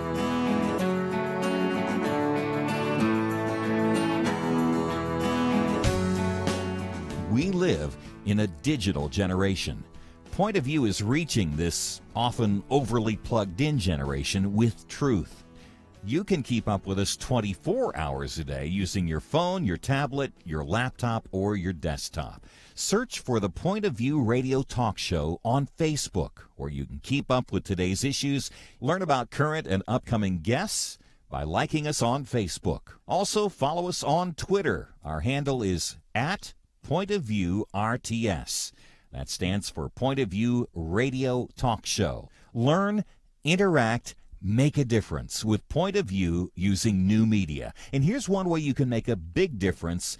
Help us increase our reach by spreading the word among your friends. Share a Facebook post. Tag us in a tweet. With enough joining us to plant seeds, we'll see a tremendous harvest. Come on, it only takes a minute. Search for Point of View Radio Talk Show on Facebook, @PointOfViewRTS on Twitter, and subscribe to the Point of View Radio Talk Show channel on YouTube. Learn, interact, share. The Point of View Radio Talk Show. Point of View will continue after this.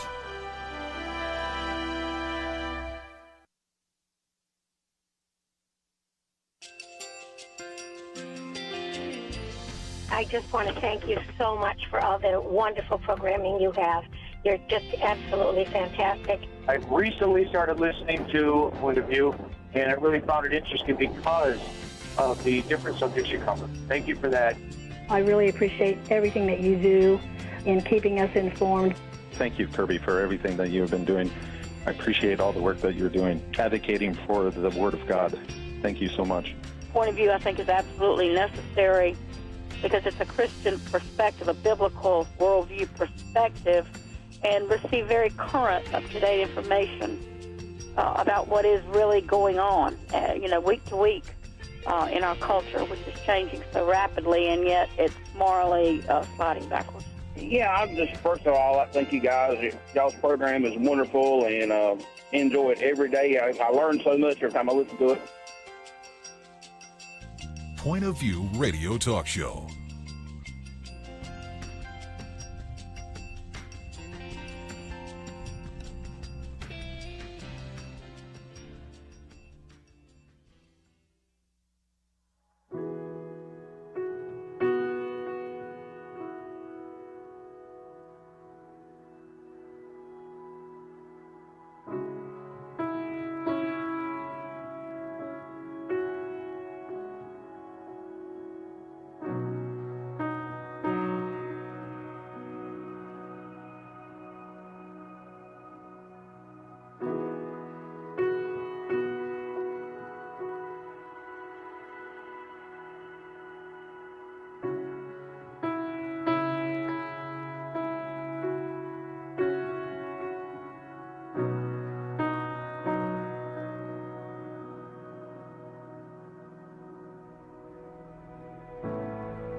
Hi, this is Kerby Anderson. You know, each day we take on the tough issues and provide a biblical perspective to them. The topics we cover are wide-ranging.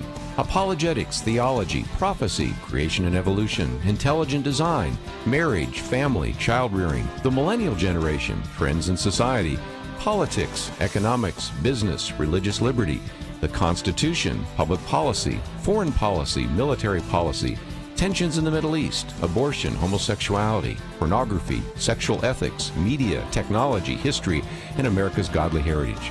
We talk about anything that affects your faith, your family, or your freedom. So don't go anywhere, because Point of View continues right now.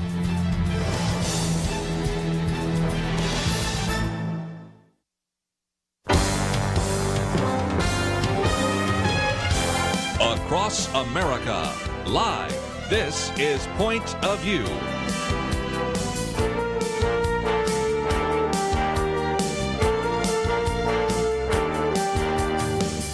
And now, Kerby Anderson. This hour, we're going to spend some time taking a few of the phone calls related to the conversation we had with Terry Glaspey and Steve Miller on this book, Discovering God Through the Arts, and also 75 Masterpieces Every Christian Should Know. Then I want to get into a couple of issues in the news. A very good piece that we've posted here on election integrity, what your state can do to begin to shore up some of the problems that surfaced in the 2020 elections. We'll get into some of those in just a minute. But let's take some phone calls left over from the last hour. So we'll go first of all to Georgia. Nancy, thank you so very much for joining us today here on Point of View. Hello. Hello. Thank you for taking my call. My comment has to do with using words to initiate prayers. And the book that I wanted to mention is a book by Douglas McKelvey called Every Moment Holy. And he speaks words to my spirit that I didn't even know I had within me. Does that make sense? Certainly. Steve Miller with me as well. Steve, your thoughts? Yeah, I love that. I've never heard of that book, Nancy, but I think that's important to realize that God can use so many different people. He can use art, he can use poets, he can use stories, he can use music to speak to us, and they can give us a voice in our own devotions. I guess I want to overthink what you're saying here, but yeah. Oh yes, it's a wonderful. It's in 2 volumes, and the second volume is just coming out. The first volume has to do with everyday life, and it's all in liturgies, which is sort of a word we don't hear much in the postmodern world, but they're all liturgies. And the second book, which is coming out in a couple of months, all has to do with grief and suffering. Wow. Very powerful. I would recommend them to anybody. It is very powerful. And he's with the Rabbit Room Press, which is Andrew Peterson's group. Yeah. So I would definitely recommend this book for anybody. It calms your spirit and gets you to a level that you can't get to otherwise. You mentioned liturgy, and I think you're right. I mean, in our postmodern world, we do forget that, and I think to the disservice of God and to our own disadvantage, we forget it. You know. Yeah, for sure. Let's take another phone call. We'll stay in Georgia for a minute. We'll go to Shelby. Shelby, thank you for joining us today. Hi, I agree with her. Liturgy, we need to bring that back. Liturgy is prayerful and worshipful and all that. And I agree with that book. I've heard about that book. And the church, I feel, is a very sanctified place, and we need to make that place a reverent place and a beautiful place to remind us that God's there and that it's heavenly, and we're to bring heaven down and to glorify God and to be in that glory with God. And also, the illuminated word needs to come back. We need to stop these plain-looking Bibles. I'm blind, but I used to see, and very artful. And the illuminated, beautiful scriptures written in the old ways, the ancient ways, the old world ways. We need to bring that back, because the Bible is reverent and holy and beautiful, and that's a reminder of God's beauty and glory. I would think so. If you've ever had a family Bible, either one that's brought down or even one of these larger ones, more of a coffee tape Bible, which has those pictures and those graphics and the very interesting flourishes and calligraphy and things like that, that's all part of it. I mean, again, there's nothing wrong with reading your Bible on your phone, and all of us do it. But at the same time, there's another part of the arts that I think is missing. And to have a little more of an artistic flourish in the churches, I think is all part of what we've been talking about today with Terry Glaspey, right? Yeah, and Shelby, thank you for bringing up what you did. I think we all need to be reminded that we need to take more time and bring back, as it were, some of the old ways. And I can remember going to a Southern Baptist church when I was a kid, and we weren't particularly into the arts. But what I recall was that there was a sense of quiet when you were there. You learned to reverence that space, kind of respect that space. Now, you can go over the top on that, but I do think there's an advantage to learning that the value of being reverent and to taking the time that is required to come into the presence of God. Have you noticed that we have a millennial roundtable, and some of the millennials are saying, maybe I want to come back to liturgy, I want to come back to some of those traditions. I mean, the downside of liturgy is after a while you memorize it, and then it doesn't have the same meaning, right. And it's just rote. But there is just a lot of spiritual truth in some of that, and the same thing in terms of these beautiful cathedrals, because when you would walk up, I mean, the first thing you do when you go into some of these cathedrals in Europe, which I've done, is you look up, and all of a sudden you begin to recognize there's more than just me. It's all of a sudden it's not God is my buddy, God is God. Right. And it starts putting some things in perspective. And the stained glass windows were there because not everybody was literate, and so it would tell the stories. And so art was so important in the history of our churches, and sometimes we've needed to come back to some of that, don't you think? We do, and it brings up another point that we didn't get to with Terry, and that is these cathedrals, which took sometimes hundreds and hundreds of years to build. Can you imagine devoting time to something that you would never see the result of? In fact, neither would your children or your grandchildren, maybe your great-grandchildren. And that puts things, I think, in perspective. Yes. Well, we're just about out of time in this segment, but I thought I imagine we might take another phone call or two, but I do want to get into some of these other issues. But if you just joined us and you're saying, what are you talking about? Last hour, we had Terry Glaspey with us by phone, and of course had Steve Miller, our producer, in studio, talking about discovering God through the arts, and then also 75 masterpieces every Christian should know. And the value of that is, as I mentioned just a minute ago, Steve, is we need to really figure out ways to make some connections, I think, for people in the arts to the church. And many times they may just sit there and say, well, this is really great for my spiritual life, but now I go into my profession and I might be an artist, or like you might be an actor, and I need to see some connection. And these are some resources that some of the pastors and small group leaders and others could use to really develop an outreach to the artistic community. Yeah, and that's something that I didn't at first think about when we looked at the book, and we got into this. And in fact, during the break, I said to you that I think it's so important for artists, actors, musicians, painters, sculptors, whatever, to be involved in the church, not any more so than any other group of people. But if they're not, they remain untethered from the body of Christ. And if they don't have acceptance, then they're kind of left out on their own. And that's not what we want. That's not good. So it's not just a valuable thing for people experiencing and benefiting from viewing the arts, but for the people producing it and how they fit into the body of Christ.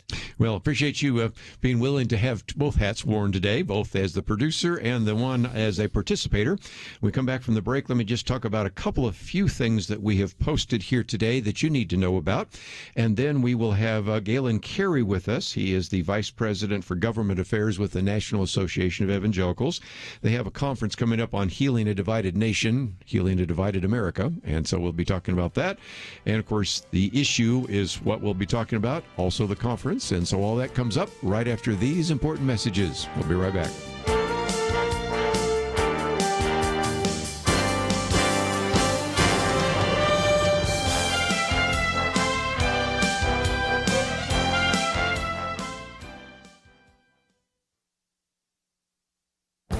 This is Viewpoints with Kerby Anderson.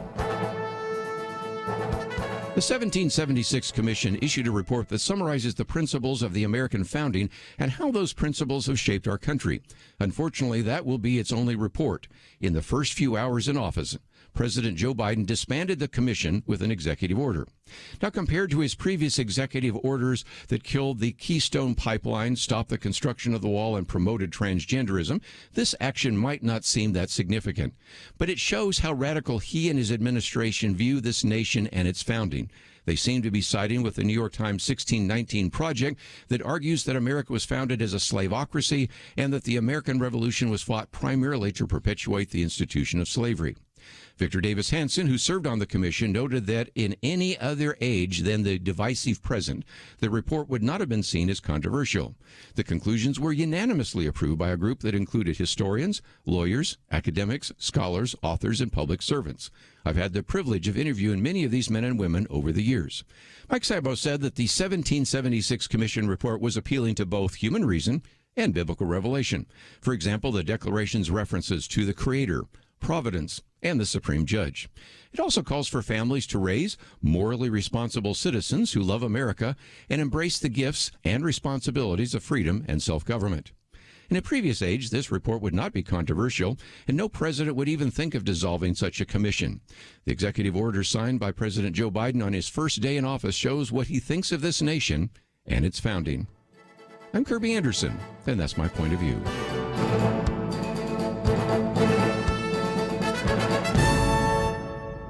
For a free copy of Kerby's booklet, A Biblical View on Loneliness, go to viewpoints.info/loneliness. That's viewpoints.info/loneliness.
You're listening to Point of View, your listener-supported source for truth. Back once again, some of the articles we've posted for you today I think are going to be very helpful. The first one is called The Facts About Election Integrity and the Need for States to Fix Their Election Systems. I think that's pretty obvious.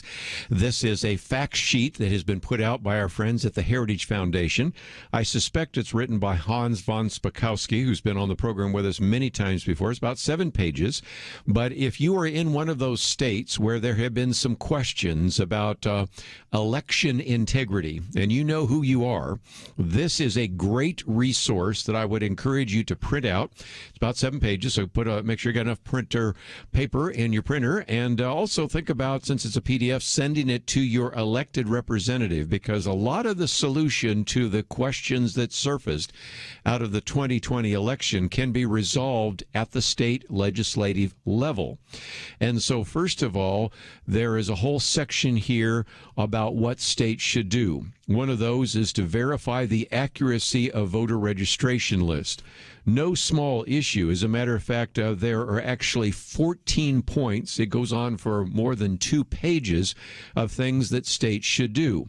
Lest you think that's not an issue, if you've listened to either of our Friday programs, know that on 2 separate occasions, Penna Dexter, who volunteered to call voters in Georgia, she was given a voter registration list and found that as she started calling these individuals, encouraging them to vote in the runoff election, she said at least a third of them were not actually residents of Georgia. Some of them had moved years ago. So again, I'm sorry, I'm just picking on Georgia for a moment, but this is true in almost every state. So what can be done to actually have accurate voter voter registration list. And that's something that should be addressed right now, whether it's Harrisburg, Pennsylvania, whether it's Madison, Wisconsin, whether it's Atlanta, Georgia, whatever it might be. That is something that needs to take place. Number 2, verify citizenship of voters. Again, 5 key points on what states can and should do. Then it starts talking about such things as the issue of in-person versus absentee voting. First one is require voter ID, and certainly have some of the kind of information that is available there. And again, 5 key points there.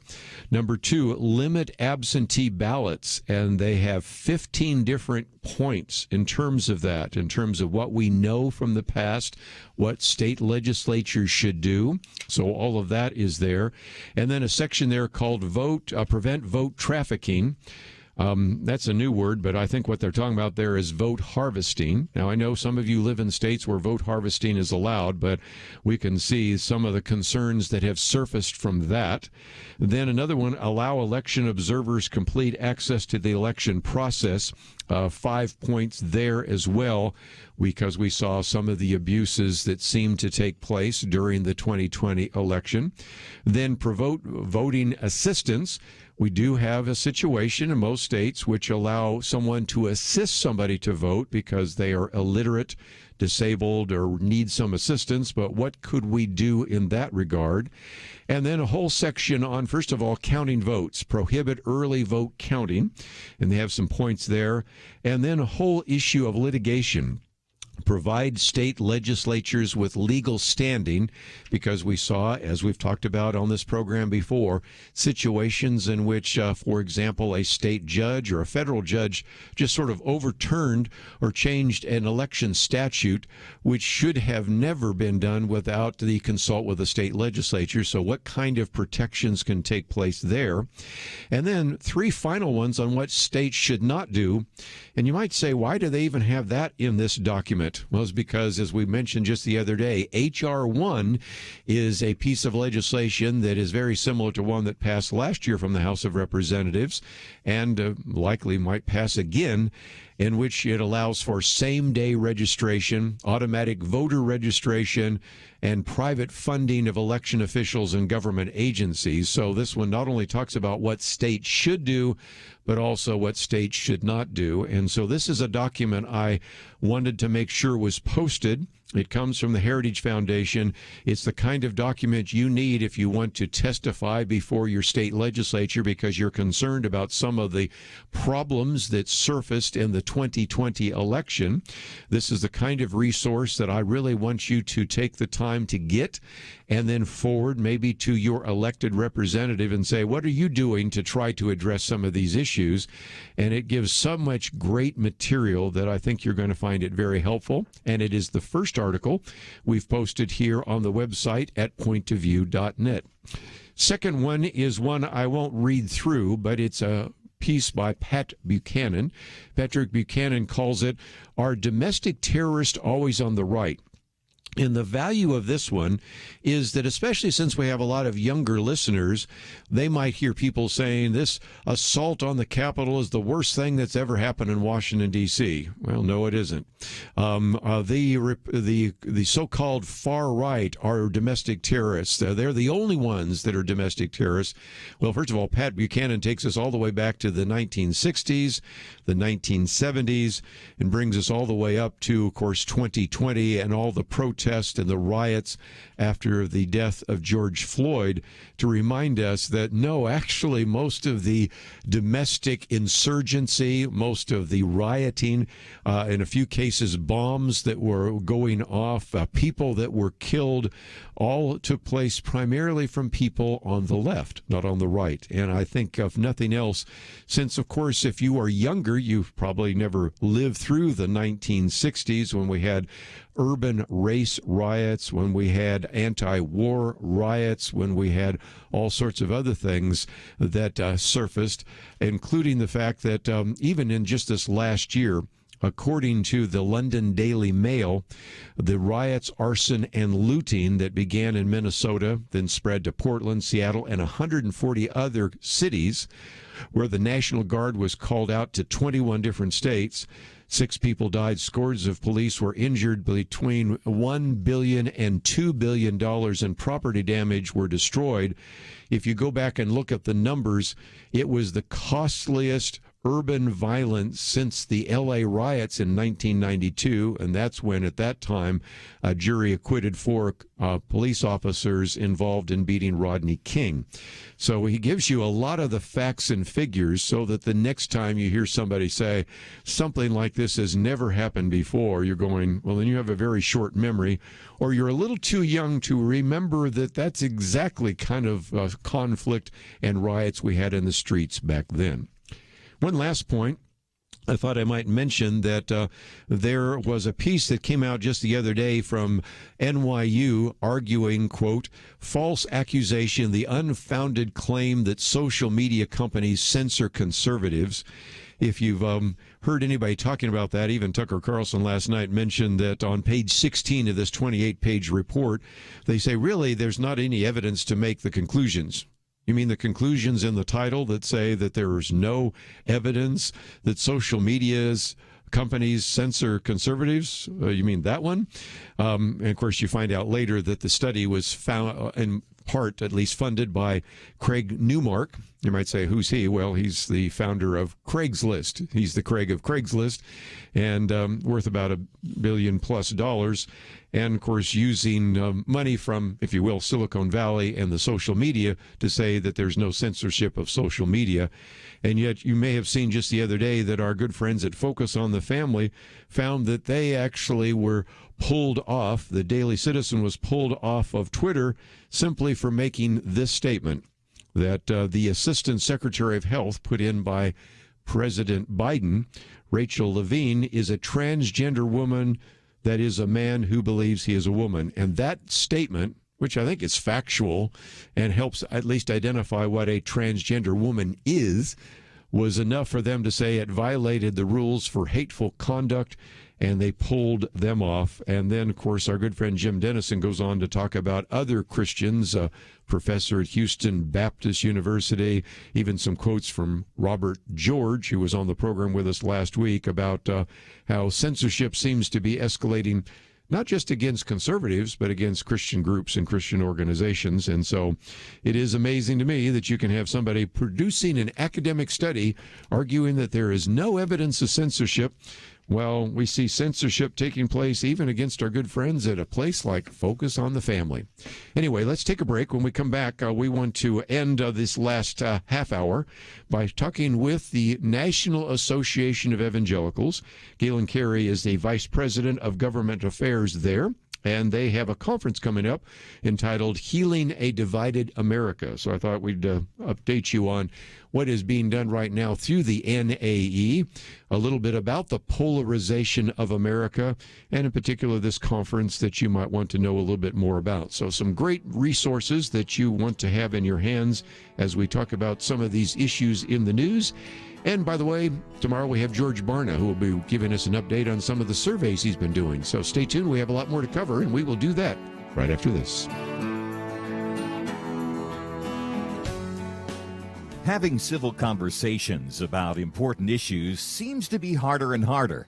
Various media outlets tell people what they should believe, why they should be outraged, and getting people to actually think, well, it can be difficult. Whether it's the gospel, tax issues, social policy, or just about anything else, you need to have solid information and clear thinking to address the hard issues. You need God's truth applied. And that's what you get in less than 2 minutes with Point of View's Viewpoints Commentary, a daily resource to help you be informed and think through the things we need to be talking about. It is free and will arrive in your inbox each day when you visit pointofview.net/signup. Sometimes we know we should say something, but we're silent because we're not quite sure what to say. Viewpoints Commentary can help you break the silence and change the narrative. It can make you a more equipped agent for truth. Get your free subscription to the Viewpoints Commentary at pointofview.net/signup. Pointofview.net/signup. Point of View will continue after this.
are listening to Point of View.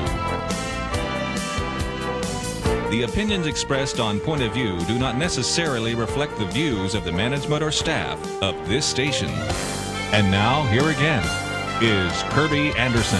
Back for the last half hour, we're going to be talking about this upcoming student conference. And so if you have a young person in your sphere of influence, it could be a child, a grandchild, maybe somebody in a Sunday school class, Christian Student Leadership Conference, which is entitled Healing a Divided America.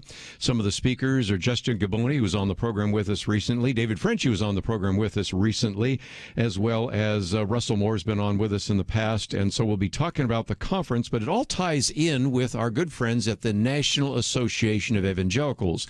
We've kind of had a long history with them as well. I'm thinking, for example, of the number of times, even back in the 1980s, in which we had Bob Dugan on, who was with the Office of Public Affairs with the National Association of Evangelicals, later replaced by Rich Cizik, and we had him on as well. Some of the presidents of NAE, people like Leith Anderson and others, all fit into that category. So we thought we might, just for a moment, tell you about the National Association of Evangelicals as well.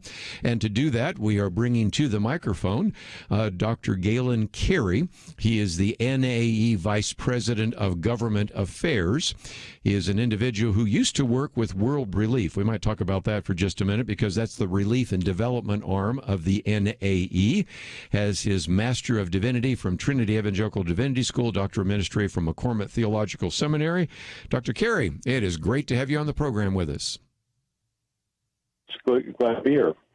Let's, if we can, maybe let people know about the National Association of Evangelicals. I know when I was back in graduate school at Georgetown, I was working with the Ethics and Public Policy Center at the time and pulled together for what eventually was going to be part of a book of all the pronouncements of the NAE. But give us kind of a background for the National Association of Evangelicals. It's been a while since we've talked with anybody at NAE. Well, thank you. And yes, we are delighted to do that. The NAE was founded about 77 years ago, and our purpose has been to bring together evangelical Christians to connect and represent them for the glory and honor of God. So there are 40 denominations that are our core members, Assemblies of God, Presbyterians of various stripes, Baptists of various stripes, Wesleyans, Salvation Army is a member. And then there are Christian colleges and seminaries, missions, relief and development groups. It's a broad umbrella group for evangelical Christians, and we want to have a united voice in public conversation and also cooperate in our ministry so that we can truly serve the Lord and serve our nation as best we can. One of the things we talked about on this program the other day was this document that I think is part of NAE for the health of a nation, because that gets us into, how do we think through some of these principles? How do we apply biblical principles to ones that may be a pretty familiar territory, like abortion, homosexuality, but then you get into some things like immigration or trade or economics or a variety of others. There's just an attempt to try to help individuals who are Christians, especially evangelicals, as Christians begin to think through how to apply a biblical point of view to some of these social and political issues we address every day here on Point of View. Indeed. So we open the Bible at Genesis chapter 1. We read that God made human beings in his image. And a lot of our engagement in public affairs revolves around understanding and seeing the image of God in everyone that we meet. Then we read about the kingdom of God and how God is working out his plan of salvation throughout human history. That we read in the prophets about God's call to justice and righteousness and compassion and mercy in public affairs. So all of those principles then we bring to bear when we ask, what is God wanting us to do in our situation in the United States of America in 2021? And, of course, there are so many issues facing our country, but there are complex issues. We want to help our leaders to navigate complexity with clarity as they serve God and as they speak a winsome witness into the public square. Again, I might just mention we have a link to nae.net, and so you can find out more about the National Association of Evangelicals.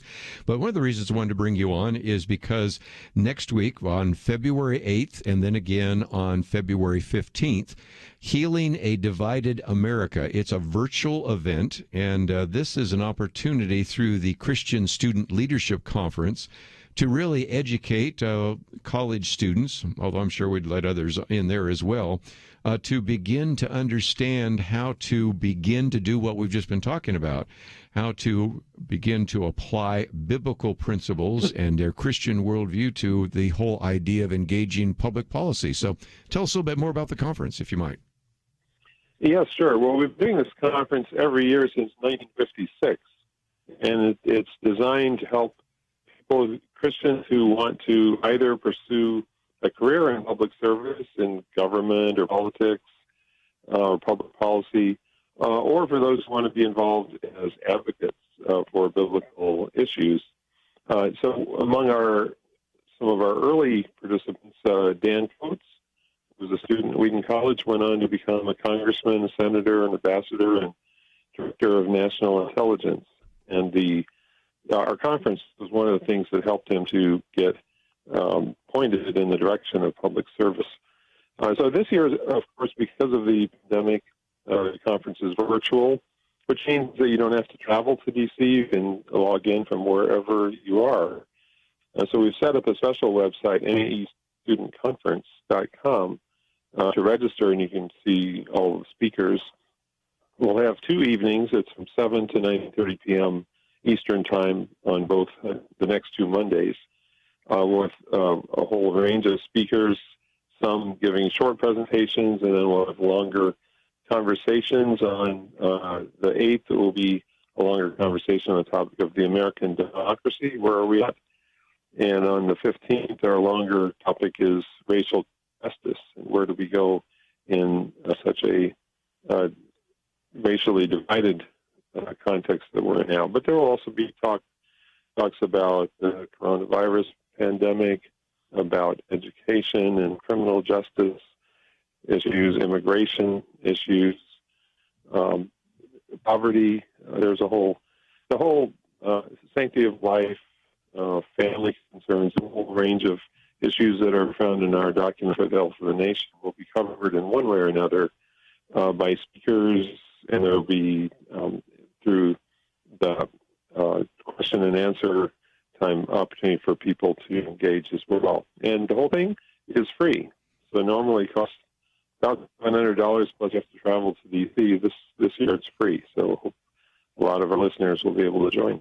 You know, again, there are some benefits to COVID. One of those is that if I were telling young people that they had to get an airplane and fly out there for a couple of days, that would be unlikely.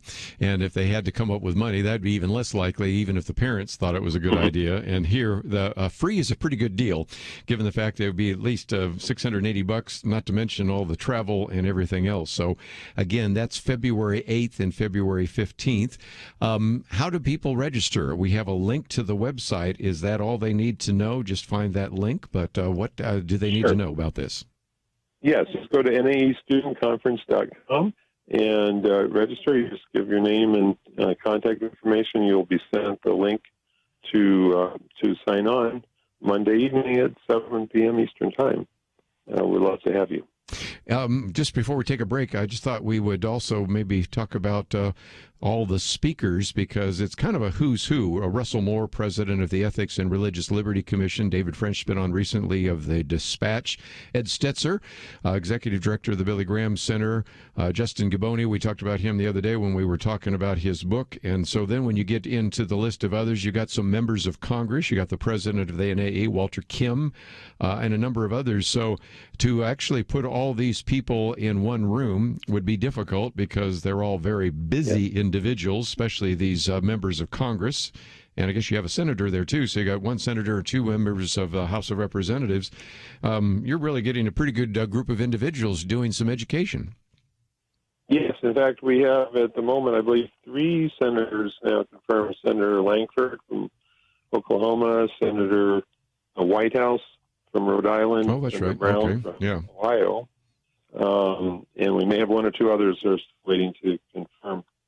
Yeah, we always have every year it's a good group. NAE enjoys a good respect on the Hill, and so a lot of members are happy to come and talk to the next generation of Christian leaders.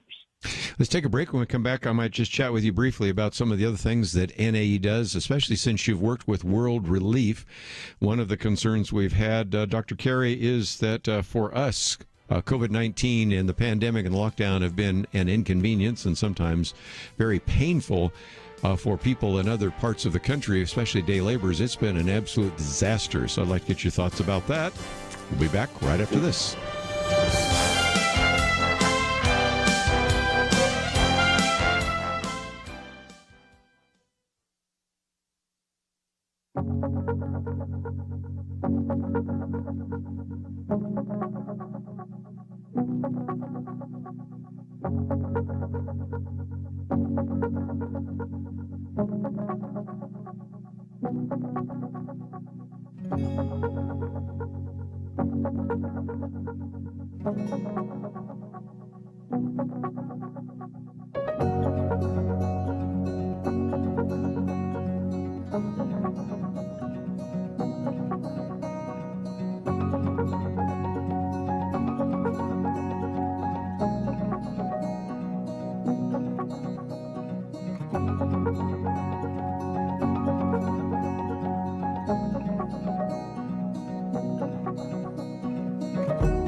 Now, back to Point of View, your listener-supported source for truth. Got a few more minutes with Dr. Galen Carey. And again, if you would like to join us, 1-800-351-1212 as we're winding down the program today. And I thought, Dr. Carey, for just a minute, we've been talking about with a number of different mission organizations what the pandemic and lockdowns have done. And for many, it has been very difficult. It has been frustrating. We've even lost loved ones. But if you go overseas, and I know that you have been with World Relief and seen what this is like in countries where you have day laborers, where you work that day to get enough money to eat that night. And this has been just devastating. So one of the other very powerful impacts that NAE is making is through World Relief. And since you work there, I thought maybe you could speak to that issue for a minute, if you might. Yes, indeed. COVID is the key issue in terms of humanitarian challenges facing the world today. I believe about 2.25 million people have already died directly from COVID, but probably the number who have died from hunger and disease that is indirectly caused by COVID is much larger than that. So World Relief works with the church in some of the poorest places in the world. And what we have done is to mobilize churches to provide care to their neighbors. So this is something that we've done for years during the HIV/AIDS pandemic, very successfly. And now that's those same community mobilization skills are being put to work to help people provide food, but also hygiene, education, and awareness of how to prevent the spread, making masks, and all of the public health measures that we're familiar with, but they need to be socialized in vastly different contexts all around the world. And in many rural areas, especially in Africa, the church may be the only functioning institution in a local village. Wow. And so they really become the center of all kinds of community activities, including these public health outreach. So it's a great opportunity that the staff, many of them are especially the expatriate staff, who've chosen to stay overseas, are not able even to come home because they can't travel, but they're there on the ground and they're doing amazing work. And no, you're partnering with over about 6,000 churches. And, you know, we were in the process, as we've talked about on this program before, nationwide and worldwide, of eventually removing extreme poverty from our planet. But it's gone sort of in the wrong direction.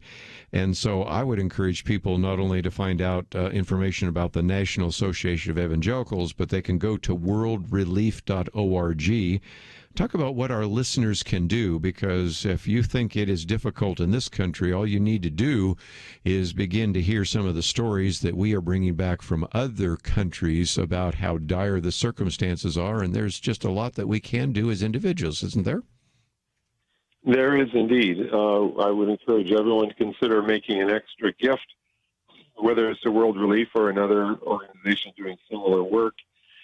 This is a time when whatever challenges we're facing, we're comparatively very blessed, and it's an opportunity to share with those in need. And if you work through an organization like World Relief, you're not only helping those in great need, but you're also strengthening the witness of the church.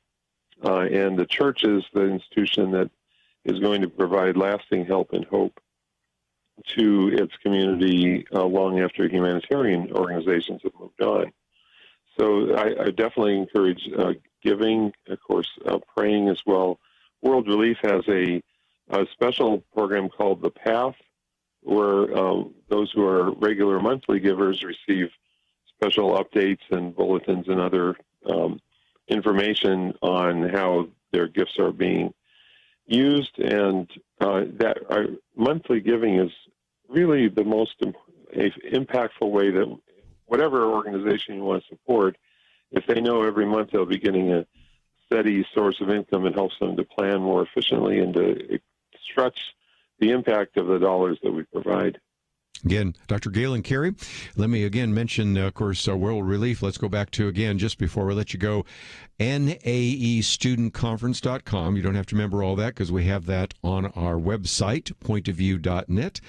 February 8th and February 15th, kind of a who's who of all sorts of individuals that we have interviewed here. Some are members of Congress, some are heads of different organizations, some are addressing issues of government, some are dealing with life, some are dealing with First Amendment issues.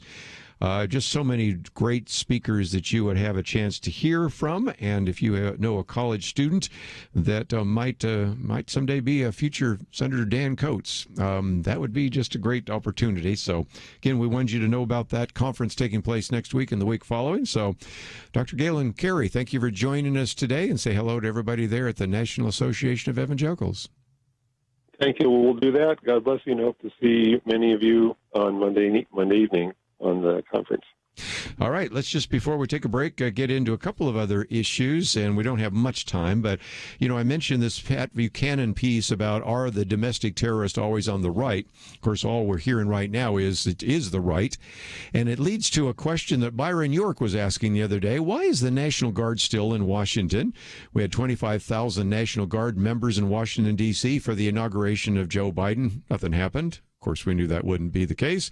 We still have about 5,000 in the nation's capital, and now we're having people starting to say, you know what, this fence that we have around here, this high fence within razor wire, we just really need to make that permanent. And that has led to all sorts of criticism from both sides of the aisle.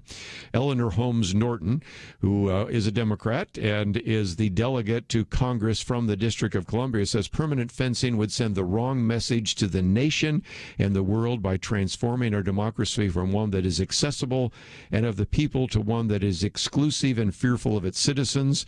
You even have the mayor of D.C., Muriel Bowser, upset about this, and yet the fence continues.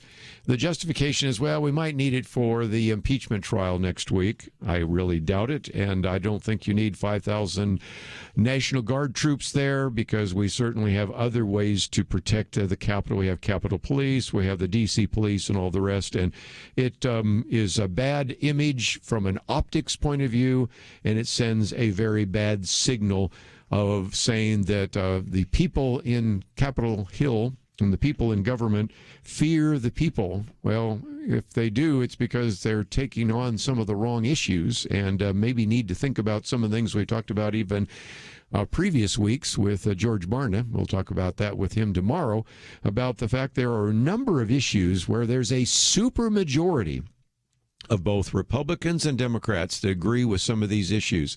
He identified a half a dozen just on the program the other day. I've got a commentary coming out next week on that.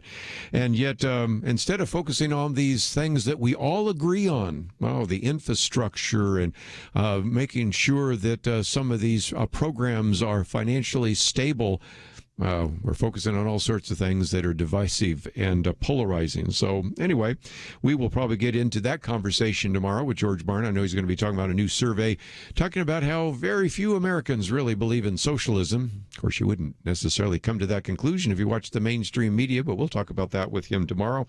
And if you find yourself saying, I'd like to read a few of these articles that you have been talking about today, I'd like to know about some of the books that you've done interviews on, they're all available at our website, pointofview.net. And especially would want to commend to you the book by Terry Glaspey, Discovering God Through the Arts. Maybe some of you might even want to get 75 masterpieces every Christian should know about. So those are some resources, and we have those on our website, which is pointofview.net.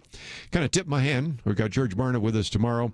Got a couple other guests that I think you will appreciate, so I hope you will join us tomorrow here on Point of View. If you'd like any more information, just simply go to pointofview.net. And I want to thank Andrew for his help, Steve for being on both sides of the glass today, and we'll see you back here tomorrow on Point of View. Sometimes I think about seeds. You ever stop to consider that some seeds become entire trees, and some trees grow up and produce fruit? Other seeds become flowers or vines that bring us vegetables or berries. And some trees don't have fruit, but they're just pretty, especially in some parts of the country when it comes to the fall colors. Yes, sometimes my mind goes off like that. And I also think about such things when it comes to the seeds that so many have planted in the quest to impact our nation through Point of View Radio. You may think that your gift is a small thing, but like a seed, it can grow to have an impact beyond your imagination. If you want to see beauty again in America, consider planting a seed today and making a difference by joining the Point of View Truth Team. Get the details today, right now, by visiting pointofview.net/team or call us at 1-800-347-5151. Plant a seed for a great future. Cultivate truth.